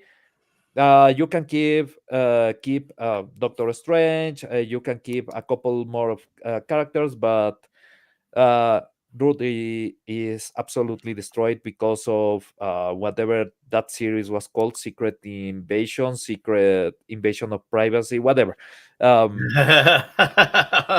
Secret invasion of privacy is uh, good. dude, they fucked up that character. And Yeah. who was supposed to be the next Iron Man when Iron Man is out of commission, when Tony Stark is not Iron Man? Roddy Rose. Mm-hmm. Mm-hmm. Uh, Before being the War Machine, he was Iron Man. Actually, Mm-hmm. Tony Stark started as War Machine because Rudy was Iron Man. Mm-hmm. You will never get that. You will never get all those moments of Iron Man understanding that maybe Dormammu is outside of his scope. Well, no longer, because Iron Man is dead. His only interaction with Doctor Strange is in Infinity War and Endgame, and that's it. Okay. The Mandarin is no longer the Mandarin. Shang-Chi Oh, is a no big Shang-Chi. fumble that was. The Mandarin. Not only do they fumble that one once, they fumbled it twice. Fumbled it twice. And they set up the 10 rings on the first Iron Man movie. Yeah. All the way back to the beginning. And they hinted at it. You thought, oh, that's the hint that the Mandarin eventually could be in like the second or third movie. And then you're like, oh, what the hell are they doing with the third movie? But then, okay, hopefully the real Mandarin's still out there. Then they put out that little one shot Mhm. short that got out there. Okay, the real Mhm. Mandarin's still out there. Okay, there's still hope. And then it was like, okay, still not ideal for him, Yeah, Anthony, they but at screwed. least I can forgive it because there's still hope. There's still a chance to course correct. And then Soy Nope. Chi comes out and boom, nope, worse than ever. And in Shang-Chi, they had a chance to maybe set up Fin Fang Foom. Yeah. Nope. Just nope. Also, he's an enemy for Iron Man. Iron Man is dead. So many Yeah. missed opportunities. Oh, I know. So, There's, so, so many missed opportunities, and we'll never know. We'll never know what could have been. So one absolutely thing's for insane. sure. One thing's for sure. They'll probably just do the Dark Phoenix saga again for X-Men. Well, do it, but do it right. Do They it. Come have messed on. up Do that it. Do it that arc right. has not been done right twice. And let's be honest, if they had a good place to actually do it, JT. was on the Do original X-Men movies. They just fumbled it. Do it. Come on. Do it now. Come I'm on. like, Kill yeah. me. Right here. So, what do you think? What's going to be the bigger movie? X-Men? Or I'm sorry, not X-Men. I'm still thinking about that. Fantastic Four or Superman? I think Superman's going to be, because if we had to look at this objectively, one, Superman is one of the most popular characters in American culture of all time. Um, and I feel like he still has enough of a leg up to, by default, have a better opening weekend than the Fantastic Four. So I feel like that's going to already have that going for him. Superman is just way better known than the Fantastic, as much as the F4. And I hold both these properties near and dear to my heart. Superman is so much more recognized culturally the world over. The Fantastic Four had a chance of having beyond normie recognition a few times, and they blew it a few times. Now obviously the F4 is really, really well respected with Marvel fans. They're very well respected, as they should. They're fantastic, one of the best ever. But their chance at going to stardom was not, obviously there's some missteps. I'll call it the Tim Starlin missteps, because they're not the worst thing ever, far from it. But there's their problems there. They're there, but we won't go into opinions on a movie. But their fumble was the Josh Trank movie, because that was the biggest Ooh, that was the Yeah. biggest interception, if I want to speak in football terms, Fantastic. ever. Yeah, fantastic. So they had their chance, and 3 movies, over technically 4 if you consider the made for TV movies. Some people kind, some people don't. Regardless, they've had their shots and they've been put to waste. And that's a shame because they're the team that not only are the first like family, first major team in Marvel, also they're the characters who a lot of characters got their start. Black Panther debuted in a Fantastic Four comic book. A lot of our Guardians of the Galaxy characters debuted in Black Panther comics. Silver Surfer, Fantastic Four comics. A lot of our great villains in Marvel started off in Fantastic Four. Like a lot of stuff is owed by default to the Fantastic Four. There's That's not also even up for dispute. I Not know even up for dispute. I do uh, think though. Oh, sorry, go ahead, Pablo. I know from the things that I have heard that there's mixed reviews on how Superman is going, but I've heard that too. The test screen, uh, I've heard mixed things yeah, too. it was something like 70% of the movie was shit. 30% was actually really really good. But James Gunn is in a position where he has a good track record of saving movies that he is basically killing on the last second. That happened with Guardians of the Galaxy 3, Guardians of the Galaxy 2. So I have a bit of hope on that department. Also, DC is willing to give him all the money that he needs because this is make it or break it. Yeah, there's no way that they cannot just go with this movie, fail, and not be the end of Superman movies and DC movies in general for a really long time. So they are willing to give James Gunn as much as he needs to make that movie worth it, even if they have to reshot all that 70% and do it right now. They will do it. Superman, if Superman did well, let's just say well, like average 8 out of 10 fan consensus, good box office performance. If Superman did well and Supergirl didn't, they would get by fine. They will Yeah. be able to get by fine. They need to get Superman right. I don't like this idea that they're already trying to get. Don't get me wrong. I love that Jason Momoa got casted for Lobo, but you shouldn't even consider filming Supergirl until Superman comes out, has a box office performance. Because if Superman does badly, how's that going to make your Supergirl movie look? How's it going to make that look? The whole universe. They are launching a new universe, and the first movie shit. Guess what? There's And- no coming back. And it needs to be at the very minimum, once again, by way of fan consensus, an 8 out of 10. This cannot survive by being a 7. It cannot survive. It needs to be at the very minimum an 8. An 8. So the thing is, I'm kind of wondering, and I'm questioning Question? the just Giggity. how strong that Superman is in 2025. How strong the Superman as a property is. It's Okay. a character it's a character that DC has by and large really tried to downplay for the last 5 movies. while. They have ruined 5 movies with him. Exactly. And frankly, Marvel's come in and just taken over an entire generation of children to where for a lot of them it's Spider-Man and Iron Man are like the 2 biggest heroes, and Superman has really kind of struggled. We didn't really have a persistent cartoon to keep that around. Yes, you and I grew up with like the Justice League stuff, but we're in our 30s. I'm talking about like kids in teenagers here. They didn't have that. This would be the thing that you get them started to get excited about, so you can have a cartoon, have a line wide of stuff that could be for adults and kids as far as merch go. This is why this movie needs to be done right. This is why it needs to be a great movie, because if they can get it right with this movie, you'll have people who are going to see it no matter what, see it first, and if they like it, they're gonna tell people, and people will respond. You're gonna have a lot of people who won't see it right out the bat because of skepticism. But I guarantee you, and you can bet me money on this movie is gonna do at least 80, 90 million opening weekend. And that number is Captain America, Winter Soldier, Guardians 1 type of money opening weekend. That's no money to sneeze at. It's really not. And you're gonna think, okay, well, maybe it's not in terms of whatever the budget may end up being.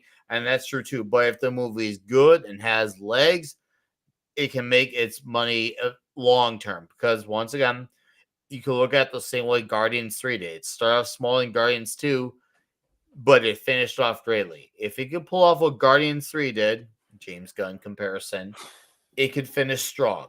It could finish. I didn't see Guardians 3, so I have nothing to base off of too. But look at the numbers on the way fun. it played off. It finished off really strongly. I will Yes, tell but I you, mean, Guardians 3 we've is fun. also, but we've also had the issue with the last several DC movies just being disaster after disaster.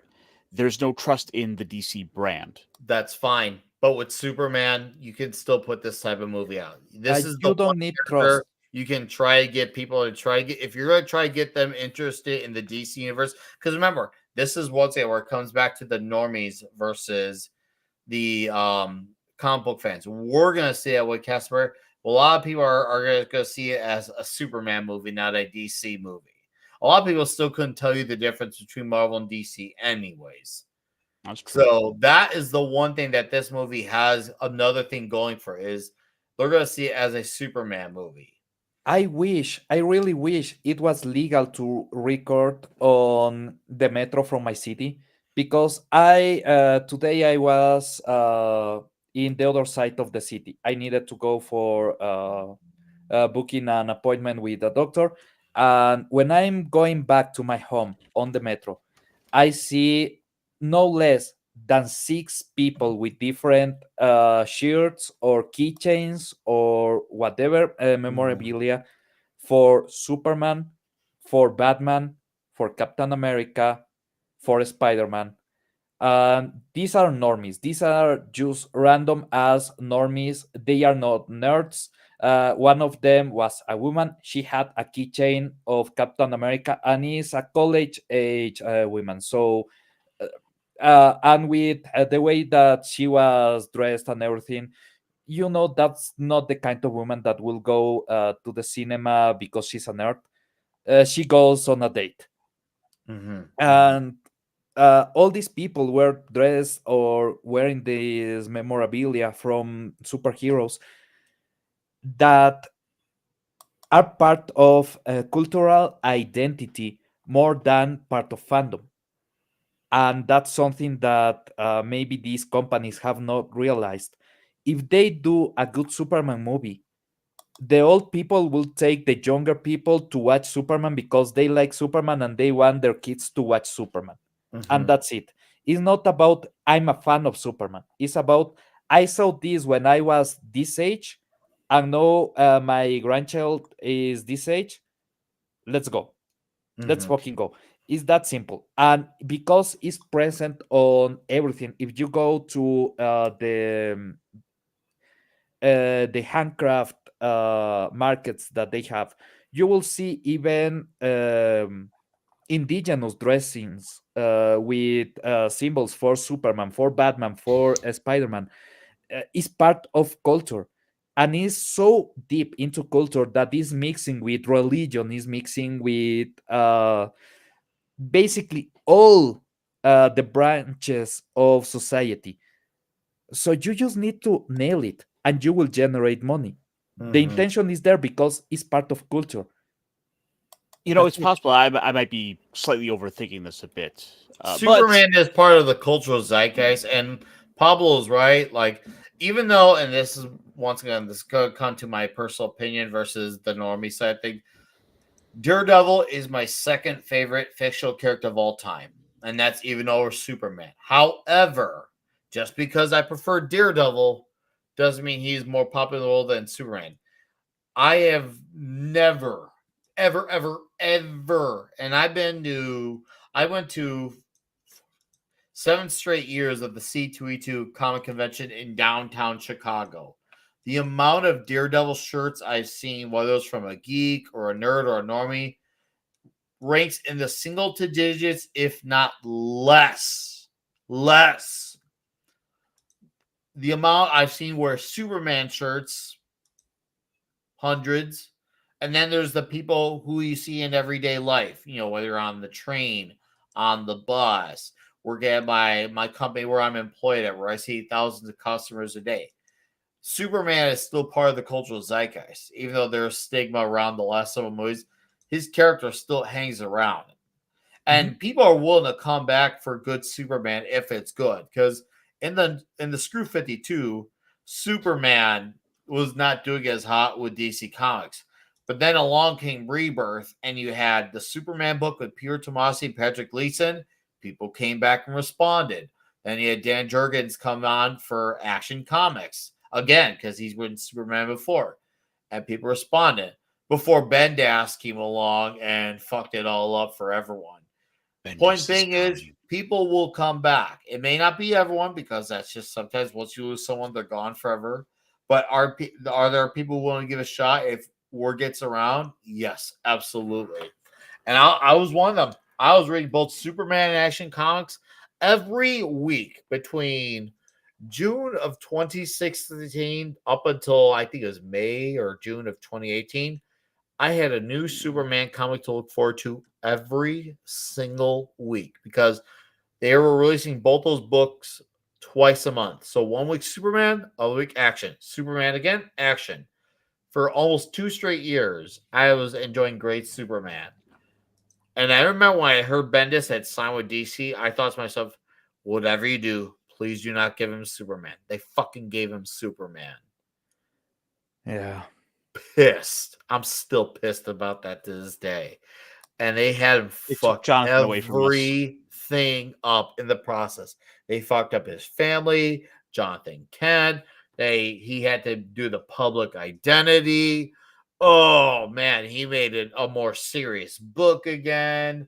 And then all the characters outside of Superman were starting to talk and speak like how Bendis likes to have his characters talk, where everyone is in a Joss Whedon Chatty Cathy moment. Oh man, all the worst Bendis tropes were coming to life in these books. Oh, Superman characters need that disastrous. almost childish, really, really goody dialogue that we used to have. Listen, 'Cause that's the childish should be universe. coming from me, because I'm a bit of a child. But that's not what you do to Superman. You have me be the child. That's fine. I'm okay with that. But come on, don't do it to Superman. Mm. Oh, I fucking tell you, man. I freaking tell you. It should be illegal for anybody that doesn't read the old school comics to take over the next generation of comics. There should be at least one test where they are like, okay, who's Superman best friend from issue this to issue this? I don't know. Well, you don't get the job then. Fuck you. Mm-hmm. Yeah, should be in a rationalized world, but we are almost anything but rational nowadays, since the world leads so much more with their emotions Do than you the remember logicality of shit. that Marvel used to have a wall where they had pointers for where every character was at every moment? So whoever took over the comic will be able not only to just keep continuity, but also keep continuity when they are mixing other characters, because those characters are having this adventure, and that's why they are on New York. So they mix with Spider-Man. Mm-hmm, mm-hmm. They no longer do that. Instead, they have one issue where the characters are having this adventure, and in the other issue they are in a completely different adventure, mixing up with other people, and that fucks up continuity. And in DC is worse, because at one point they had 5 different Batman titles, not a single one kept continuity with the other. No, and there's no point to invest when it's like that. There's really not. Oh, yeah. It's unfortunate. It's sad. It's done deliberately because they're all assholes. That's what they do. They be assholes like that. But dude, let's see. Mohammed said, "Hey, I sent you a tweet. I'll have to check that out later, my dude." Trying to think. All right, so I think it's safe to say we covered the Fantastic Four first steps really well. And before we go on for something else for a little bit, Nick is lying. Second favorite character is Fancy Dan. We all know who number one is the Condor. Yeah. Yeah. Condor! Yeah. You know and what's sad? There's no way to bring the Sphinx back. Yeah, and Steven, he's probably proved that. Yeah, true. There's only so many hits a Superman fan can take, and some can take more than others. And the ones some you lose, they never come back. And I think that can be applied a little bit to every type of fandom. When you try to win fans back, you'll get some back, but it'll never be what it once was. That's how it always is. It'll never be what it once was. You cannot put the genie back in the bottle. So hit a wall, a big, beautiful wall. And every time someone for DC says on the wall grew 10 feet tall, hey, right, dude, for freaking real, man. Absolutely insane. But guys, do you have any other bits you want to go over? I probably got like a half hour, and then we'll have to call it a night. By the way, chat, thank you for the over $50 of super chats. You guys are freaking awesome for that tonight. Thank you very much. Don't worry, that money will go to Trump. Yeah. If I go of it, yeah, it's gonna go to the Donald. Oh man, Don't worry, Nick. I'll make sure to buy the finest of pepperoni pizzas. Ah! And don't worry, we're not putting any of that pineapple on it. That's Canadian. We don't do that here. Yeah. We don't put any of those weird what's that thing called? What was it? Wait. Anchovies? No. Will jalapeno on pizza have a 25% increase on price? Oh, the tariffs? Yeah, it was a Oh, joke. Canadian about the tariffs. bacon? Yeah. Not to worry. We'll buy Mexico and we'll get the jalapenos. 52nd state. The jalapenos is the only thing that can cross the border. What's up, Keely? How you doing, dude? Thanks for dropping in. Sean, thank you. What else is I know obviously like I already know like next week what I'm gonna be buying from the shops. I already know next week Geiger, Transformers, Jupiter's Legacy, Aquaman from Jeremy Adams, because I can't wait to check that out and see what else Jeremy Adams is up to with issue 2. How was the first issue? Great. It's really it's very setup oriented, but that's good because it's trying to be new reader friendly and actually succeeds that. I'm like, okay, you can get a beginner into this, and they'll be like, oh, okay, I want to get it. As I said last month, and you may have not been here for this caster. I talked about it a few weeks back. I checked out number 1. I really enjoyed it, and it's funny because Arthur Curry acknowledges all the continuity that happened. He's like, yeah, you've seen the inspirational speeches. You see me tell people there's always hope, how we're going to have a better future. Well, let's move forward. And I was just like, oh, that's great, actually. That is awesome. So it lets you know Jeremy Adams knows he's clearly well aware of where Aquaman came from. And he's like, yes, you see me become a king. Yes, you see me be regal. You see me, fighting big, animals. And he's like, okay, so he's clearly making a point that we know what we've seen from previous runs. Well, we're going to still be the character. We're going to announce all the continuity, but we're going to take the story forward. And I like that. I really like that. So I really, Jeremy Adams has ignited my hope between this and his Flash Gordon comic. He's the guy, man. I'll tell you that. He's the guy at DC to pay attention to. If there's one guy people should pay attention to, it's Jeremy Adams. Straight up, I'll say it. He's the guy, and he's my guy. I am absolutely a believer in doth Jeremy Adams. I'm not your guy, friend. no, I'm not your friend, and buddy. I seriously, I love what he's doing in Flash Gordon. He sold me in the first issue of Aquaman. I know Wes from Thinking Critical. He's been raving about his Green Lantern run for almost 2 years now. And obviously, our buddy Andrew Rodriguez from the Rippaverse, he raved about his Flash run, that he was the one who redeemed and fixed Wally West after the disaster that Tom King caused to the character. So clearly, this guy has a proven track record. Just saying. The only book I did get around to reading this week was a bunch of the IDW Sonic. Ooh, Are you enjoying them? Oh yeah, I've gone ahead and binged the first like 32, 33 issues of it, and nice. it's been a pretty fun little run. There was this kind of funny timing in which they introduced a storyline back in 2019 about a virus that takes over people, and that went for like another 15, 20 issues. So it was like right in the middle of all the pandemic stuff. I'm like, oh, the timing on this one. They must have felt pretty awkward in the office when that hit. That happened too with One Piece. When they were doing that, they were on the Wano arc, and on Wano there was one virus that they were using to transform people into monsters. Yep, and Chopper has a huge speech about how people should not make viruses and illnesses to kill people and everything. Is right in the pandemic. It was just beautiful. I check out it. I'm gonna give it some time on this one. Conquest. I'm gonna give it some time. Eventually I will. I'm not exactly in a hurry, but eventually I will. Every time while I work on these Star Wars sketch cards.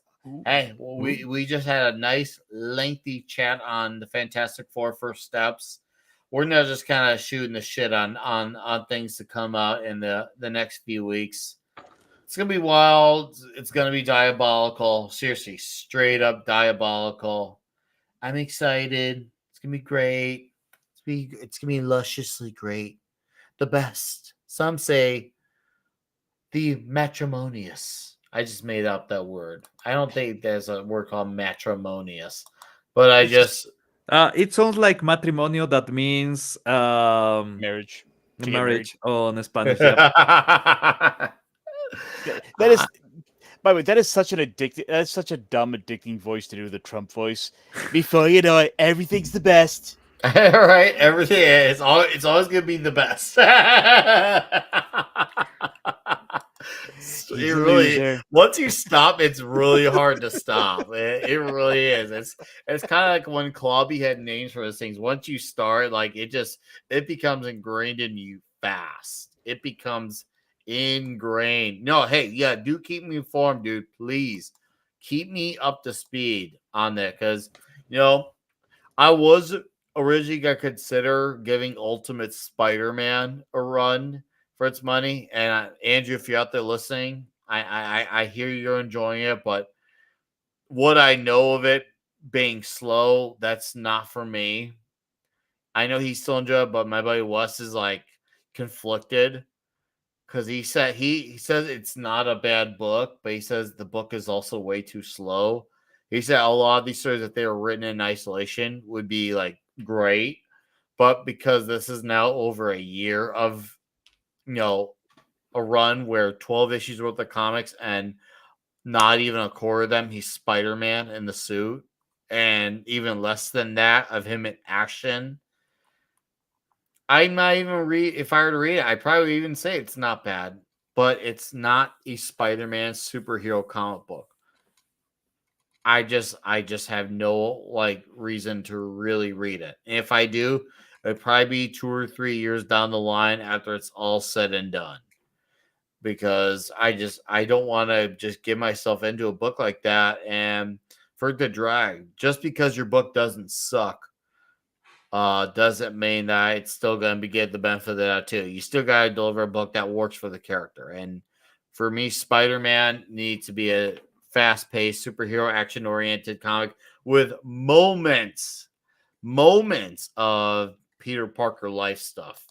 I'm a total normie sometimes and prefer some kick-ass art over story. Oh, any suggestions? Oh, if you want kick-ass art, I mean, that's easy, man. We could point you 800 stories that have kick-ass art, and you probably don't even care about the story. That's too easy. That's a damn sport. You know, The original Eternals. Look up the original Eternals from Jack Kirby. yeah. Seriously, a lot of people, even Kirby's biggest fans, have issues on Kirby's writing, but a lot of his best art was in that Eternals run. So if you want to go old school, there's your old school answer. Original Kirby's Eternals. You want to trust me. A lot of his art in that shit is phenomenal. Like straight up 10 out of 10, 11 out of 10 even on some of those pages. You could say what you will about the writing and the story, fine. We can have discussions, but his art was so damn Today, I was thinking exactly about this because I was watching maybe the most unnecessarily beautiful garbage that I have ever seen for the second time of my life. Is part of the Monogatari series, the trilogy of movies Kisu Monogatari. That is incredibly beautiful. Is the animation is absolutely gorgeous. Is a bunch of garbage. Is absolute shit. And I was like, I'm enjoying this so much just because I know I don't need to understand shit. I can just glue my eyes to the animation, glue my eyes to the beautiful art, and that's it. And yeah, I was thinking about that, how sometimes something needs to be just beautiful, and it's just unnecessary everything else because you are not thinking about what the hell you are watching or reading. It's just this is great. Berserker actually had really great art from Ron Garney consistently every issue. Ron Garney's art on that was insanely crazy good. Seriously, really freaking good. Berserker was great. Great art from Ron Garney. Seriously, like he was absolutely killing it in more ways than one with the art in that book. As far as a newer example, trying to think here of what other books of the more recent time where you could probably forget about the story but and get lost in the art. Man, it's so tough for me. Like there's seriously there's a lot you can go 2000 for. Ninja Turtles. You mean The story are you was talking about the early IDW run? yeah. The I story actually was like not the great. story in that stuff, but Really? yeah, I love the art. Oh yeah, love dude those early Eastman issues 1 through 100 of the IDW, 1 through 100 for me of TMNT, awesome. 101, I'm out. Huh. Yeah. Interesting. I Once just read it Jenica for the comes art. in, once Jenica's in, that's yeah, and they changed the writer for that Sophie girl. Oh yeah, they That kill was one when of I was out. That fuck. was when I was out. But yeah, the art's great in that. I love the art in that. So JT said just over a bottle of Bardstown Bourbon Silver Oak 14. Ooh, man. Finished in Silver Oak from Napa. Dude, that is diabolical. Seriously, that is absolutely, positively diabolical. My goodness, my man. That is alcohol personified. Holy shit, Aroni, dude. Hot damn. You look like you want to say something, Caster. Oh, I was just recalling. One thing I could recommend, and but I almost don't want to recommend the company right now. Is Opus Comics had done a bunch of music based on metal bands. Like they had a Godfall. What was it? Godfall comic, I think. No, Huh. Hammerfall. That was it. It was Hammerfall. Okay, yeah, I remember Hammerfall. Like there was some superb art in those books. but like the company basically just like over a year ago just kind of quietly stopped putting things out. The Frazetta estate stopped getting royalties from the books that they were being delivered, which is a shame because there was some fantastic like Frank Frazetta inspired stuff from Dawn Patrol, the what was it? The Axe, the Black Rider. I was not that much into that. Either way, there was a bunch of stuff from Opus Comics that was worth checking out as well, but you know, good luck finding their stuff right now because they've been radio silent for like a year and a half. I just remember something that I used to read. The art was gorgeous. The ladies were absolutely fantastically drawn. The story is a bunch of garbage and actually ends terrible. It's called Air Gear. It's a manga. Yep, I'm aware of Uh, that one. the art is absolutely fantastic. Even at the end, when they are having the most stupid fights of all time, the art is gorgeous. The story is so stupid, especially when they start with the government conspiracy to rule the world using roller skates.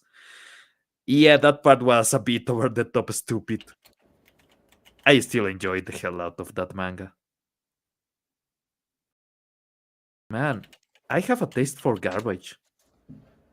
Not even joking. Right now, Caster, have you seen Welcome to Japan, Miss Elf?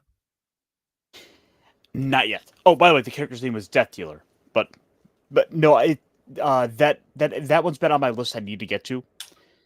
It's The beautiful. series, the one I've been super enjoying right now is the Red Ranger Isekai. Oh, it's great. Dude, I'm loving that one. Also, there's the one where the knight gets back as a cat. I don't remember the name of. It's basically an ecchi, and there's an uncensored version, but it's just the cat is super powerful and has his party of beautiful women because uh, why the hell not? And I am enjoying the fuck out of it. It's garbage. Let's see, a couple other ones that might be worth checking out from, especially some modern stuff, would be like Space Ghost. Oh yeah, Space Ghost. Yeah. Which, by the way, Nick, did you finally start it?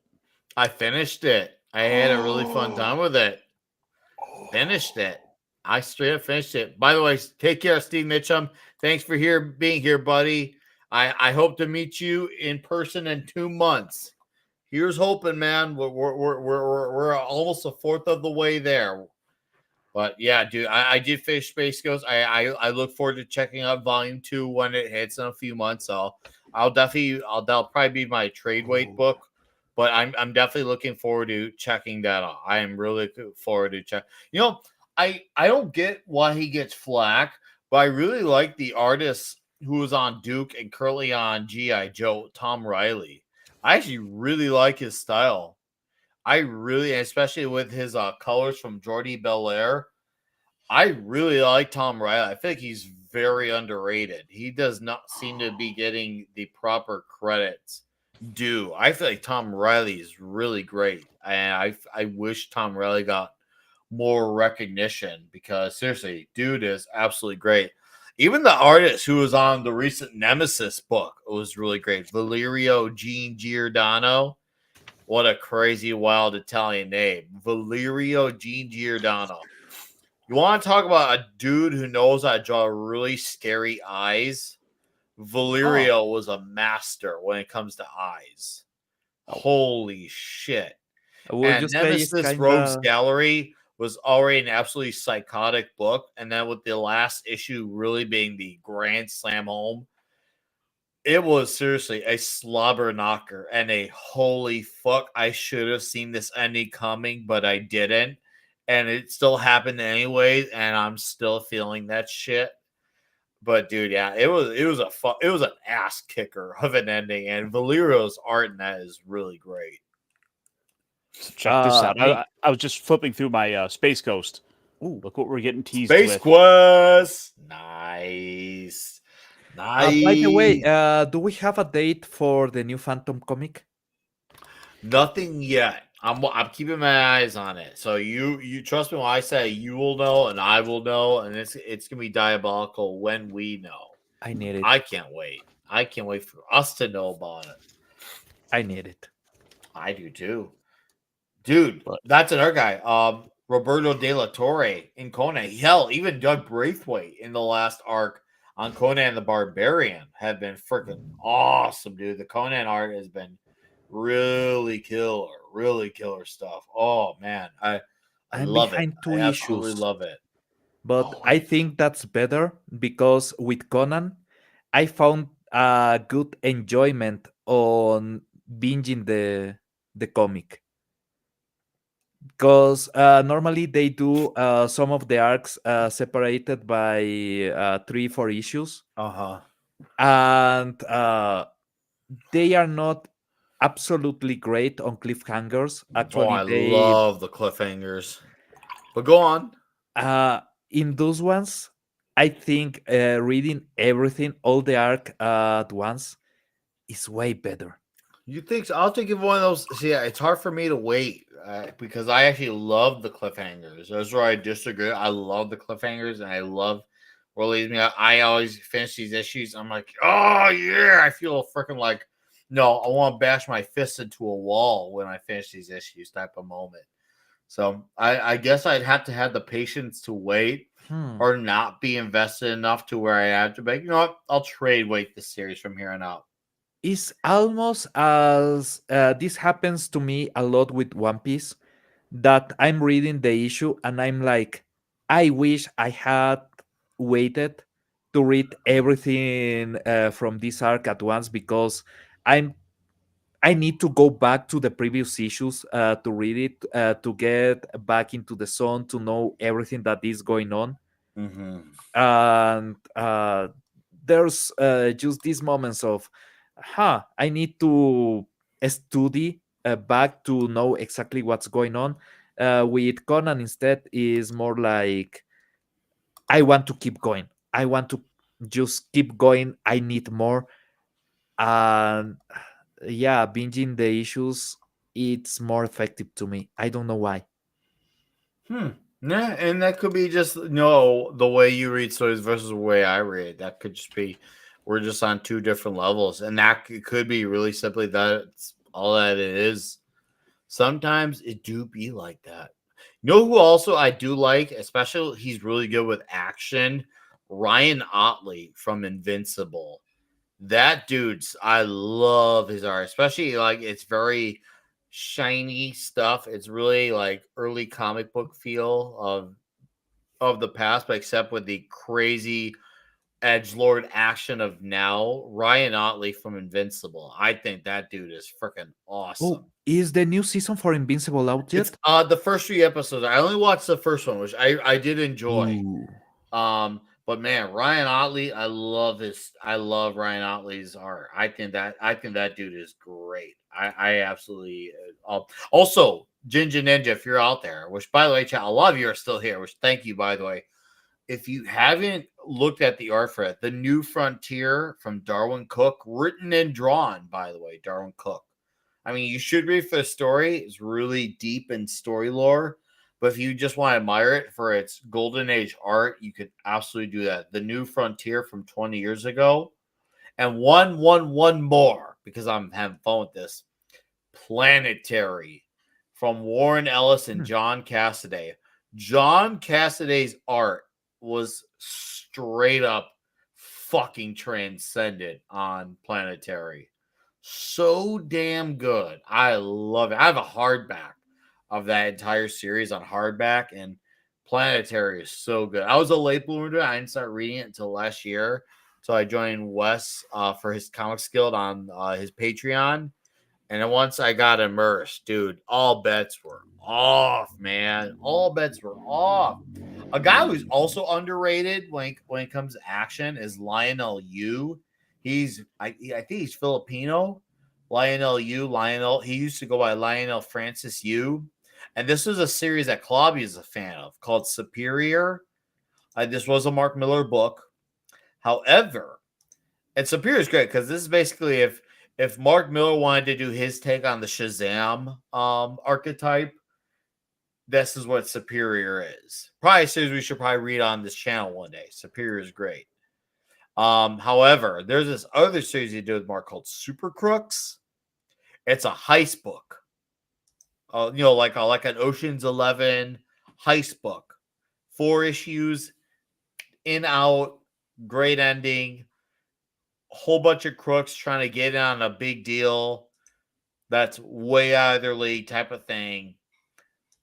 His art in that is awesome. Lionel Yu should have far more recognition. He doesn't do interiors anymore. He just does covers. But Lionel Yu, man, I love what that dude has to offer. I love him. Lionel Yu is really good. And I remember like Clobby and I were going over some art with him and me, him, and Mark. And we're like, dude, this guy's great. And that's probably one of the few guys that Clobby liked as well was Lionel Yu. But man, I love that guy's stuff. Another newer guy, I do like Matteo Scalera as well. I do like Matteo Scalera. I really like Will Conrad from Flash Gordon and Gooding. I think Will Conrad is freaking awesome. His art in Gooding was great. Flash Gordon's great. He did an issue of Hawkman that was great as well. Seriously, like Will Conrad's awesome too. I feel like he should be more appreciated. So So I was trying to think over a couple of things, some possible suggestions, and I was reminded of a particular comic character, One Lady Death. Huh. And Nick, I think, and there happens to be a campaign going on for the character right now that I think is going to be a little up your alley for some of the little goodies they're throwing into it. I'm listening. Yeah, I can show you a little bit as we kind of wind things down. Yeah. So they have basically kind of a what if comic where they're taking Lady Death out of and throwing her into like an alternate world, a new era, be bold, relentless, and utterly savage. This isn't a what if or an Elseworlds. The story is I stand corrected. Ripped away from her present day reality, Lady Death is thrust into a brutal, unforgiving realm where her powers are stripped away. But she's no stranger to chaos. Can she rise, adapt, and claim dominion over a world that wants to destroy her? Enter Crucibella, a wickedly sensual sorceress commanding an unstoppable army of 10,000 warriors. She stands between Lady Death and supremacy, wielding perverse dark magic and deadly ambition. Brace yourself for an R-rated, adrenaline-fueled journey through Savage Lands. This is an epic sword and sorcery at its most raw, crafted in the trademark coffin comic style. So, lots of sexy ladies. And as you see, here's our creative team. We got Brian Polito as the co-writer with Mike McLean. Mm-hmm. I only knew who Brian Polito is. He's the only one I know, but I'd give it a look. So, and we have a couple of art pieces here we can look at. You're a very toxic man. Oh shit! Looks barbaric. I gotta say, since this was kind of looks nice, kind of like, yeah, it kind of rang a bell in the back of my head when we were talking about trying to find some superb art. You kind of lose yourself into and let the story be what it is. Mm-hmm. I'm saying just based on this might fit the criteria. Yeah, that would definitely fit for the criteria. Though I do wonder what's going on with the story there. I will say myself. And plenty of ways to be able to check it out. But the thing that I think most importantly caught my attention here, one of the add-ons here, Nick, create the ultimate Lady Death battle jacket. Oh, damn. That is cool. That is really cool. Wow. The big old back patch and yeah. No, that's cool that they did that. That's really cool. I've never seen anyone do that before. That's really freaking awesome. Someone forward that to Matt Wagner and Kelly Jones to do that for their second volume of Dracula. Which, by the way, Kelly Jones is on that first volume of Dracula. Woo-hoo! Oh, smoking. Go on, Caster. Smacking. Oh, dude, it's like I'm looking down here and I'm seeing more and more of these covers, and I'm like, yeah, maybe I'll pick me up a little something, including some like they got a bunch of like Naughty Savage 4-book sets. Uh-huh. I just got an idea. I will just see if you guys like it. We should review some of the mask. Ooh, That's something to consider. That's definitely something to consider. I think that'd be fun. I think it'd be very fun. It will be really, really fun. By the way, Yeah. the comic is way different from the movie. The I movie hear is that. more Yeah. mellow. The comic is absolutely stupid savage. Oh, that's Mhm. People die left and right. The mask is he mutilates people. And there's a couple of I think at this point there's like 4 or 5 different wielders of the mask. Mm-hmm. So we can just do the original run, and there's a lot of good there. It's really, really stupid good. Let's talk about it over the next few days, and we can figure out what key issues we could talk about. I think that sounds great, man. I think we should definitely talk. We just got to figure out which issues, or if we know we want to do a specific arc, maybe first 4 issues.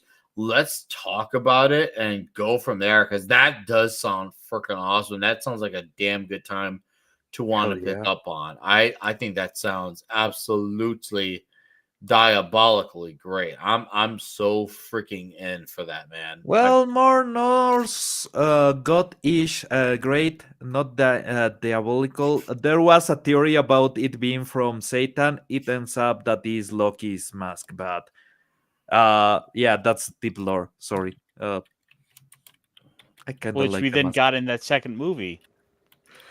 Don't make me remember that fucking hell. That second yes. movie was the TV series, the animated Cartoon? series was great. Yeah, Pablo, I'm gonna make you review that second movie. Oh god damn it. I have seen it twice. I didn't like it the first time. I hated even more the second time. Well, I mean, from the sounds of it, it sounds like I need to convince Andre he needs to do a retrospective on the Masks, the franchise, and force you to watch it for. No. I'm in enough pain right now. Too It'll make you good. strong. Oh no. But I think I am spent for the night. That's Yeah. fine. I was gonna say we should probably get wrapping up anyway. So let us do that. Okay. Well, chat, it's been good. It's been great. Even I've had some fun tonight hanging out with our dudes on the panel. So, and I thank all of you as well. By the way, thank you guys for being here, hanging out with us. Thank you, Eric, for the Rumble rant, and for all of you on YouTube for the super chats. That was Eric, of course. That was Steve Mitchum, Dave C, D Bud Martin, JT Kirk. You guys have brought me. Yeah, he really had to go. He really is spent. Bye, Caster. Thanks for being here, man. Appreciate it. That was fast. That was really fast for him. Now, I guess when you're spent, you're spent. But I just want to say, chat, thank you. We're almost a fourth of the way there. I checked right now. We're like $20 away from 100. And no, that doesn't mean you throw $20 at me. Once again, I'm being honest with you. That's all. We're good. We're happy with these numbers. We'll progress as it organically happens. But I just want to say thank you for really bringing me over to nearly a fourth of the way there. It seems like there is a possibility that me going to Vegas is a reality. So, like I said, the goal's 400, and we're almost a fourth of the way there. So, thank you, and thank you guys for your time. Thank you guys for your comments in the chat. I love seeing you guys. Putting your thoughts. I know we had a nice, great, lengthy discussion on Oh, Iron got Fantastic disconnected. Four first steps. Oh, did he? Wow, that timed out from his whole I'm Yeah, spent. It was perfect. It was It really was. I was like, wow, he really was spent. Oh, that's hilarious. Seriously though, chat, thank you for giving us your time, your energy, for hanging out, your enthusiasm. Next week on Toxic Tuesday, we'll be talking Black Dynamite. I cannot wait. Not enough, right? Dynamite. Not enough people know about this movie, but should. And this is your chance to check yourself and watch it before we talk about it. And of course, Nice. we'll be back here for another week of comics and drinks as well. And I'm gonna do a video tomorrow before the member stream on the Rob Liefeld situation, because you know what? It definitely is worthy of discussion. And of course, the member stream is tomorrow. And then Sunday on Midnight's Edge After Dark, we'll be doing the tier maker list again Sunday evening. So please come hang out with me, Tom, Price of Reason, CC Karaoke, that 70s rock fan, on whatever tier list we're doing next. We won't tell you, but keep your eyes and ears open. Once again, chat, thank you for hanging out with us, giving us your time and energy, and thank you for bringing me to nearly a fourth of the way to Vegas. Let's get us to 400 so I can go to Vegas huge and big league at Trump Hotel. Thank you, guys. That's what's coming my way. Pablo, sir. Hey, Plug your plug on the way out. Before that, remember Mondays make beat on Ironcaster channel. It's always a great time. Also, more videos coming to me message, and each Thursday we are having this great show on Minasech Español called La Tangente, that is just me and my best friend talking about absolutely random topics, mostly video game related, because we love video games.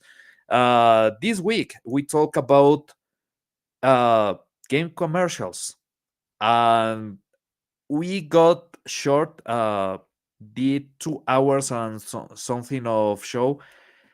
We need to talk a lot more about commercials, because we barely scratched the topic. And at the beginning I was in pain and my best friend was tired after work, and at the end we were basically rejuvenated by just watching random commercials from our childhood and seeing how crazy everything has become out of late. So yeah, Thursdays we are going an hour later because of Minasech After Dark. So we were doing 5 p.m. Pacific time. Now we are going at 6 p.m. Pacific time. That's it. Please watch, especially if you know Spanish. It's a blast. Is me and my best friend hanging out and talking about the stuff that we talk on the phone. So we had a lot of experience there, I will say. That's it, brother. It's a blast. Today was an odd show because we were more focused on a movie than on comics, but you know what? When it's the Fantastic Four, kind of worth it. Oh, yeah. No, strongly agree. By the way, guys, I don't know how I got randomly kicked out as Pablo's gone, which thank you for just going on like nothing happened. Thank you. But now all of a sudden my feed appeared with all these comments that my feed was not getting for a long time. Now all of a sudden, like this whole flood of comments popped up. So I'm just like, holy crud. So it's like, wow, you were all interacting and engaging the entire time. And now my feed is just like, oh, hey, look. Now here's all these comments. So it's insane. Absolutely insane. So, but Pablo, it's been good. And for this type of discussion, it was worth it and necessary. And like Superman, we'll probably actually do a proper review about the movie. It's one of those Yeah. rare movies we'll review on this comic show because we still want to make the priority about the books and not the movies. But once again, the exceptions do come, and Superman is going to be one of them. So You know that I'm a donor guy, right? oh god, yeah, I know that. Okay. Then expect if they go against the donor era, expect Mhm. some rage. I'm just saying that. Oh, as you should, man. As you freaking should. But all right, chat. Once again, this is it. You all have a great rest of your night. I hope to see a lot of you tomorrow for the member stream. And hopefully, if not, for Toxic Tuesday or the tier list with Tom Connors on Midnight's Edge After Dark. Thank you. Goodbye. Good fight. Good night. Cheers and bears. You're still here? It's over. Go home.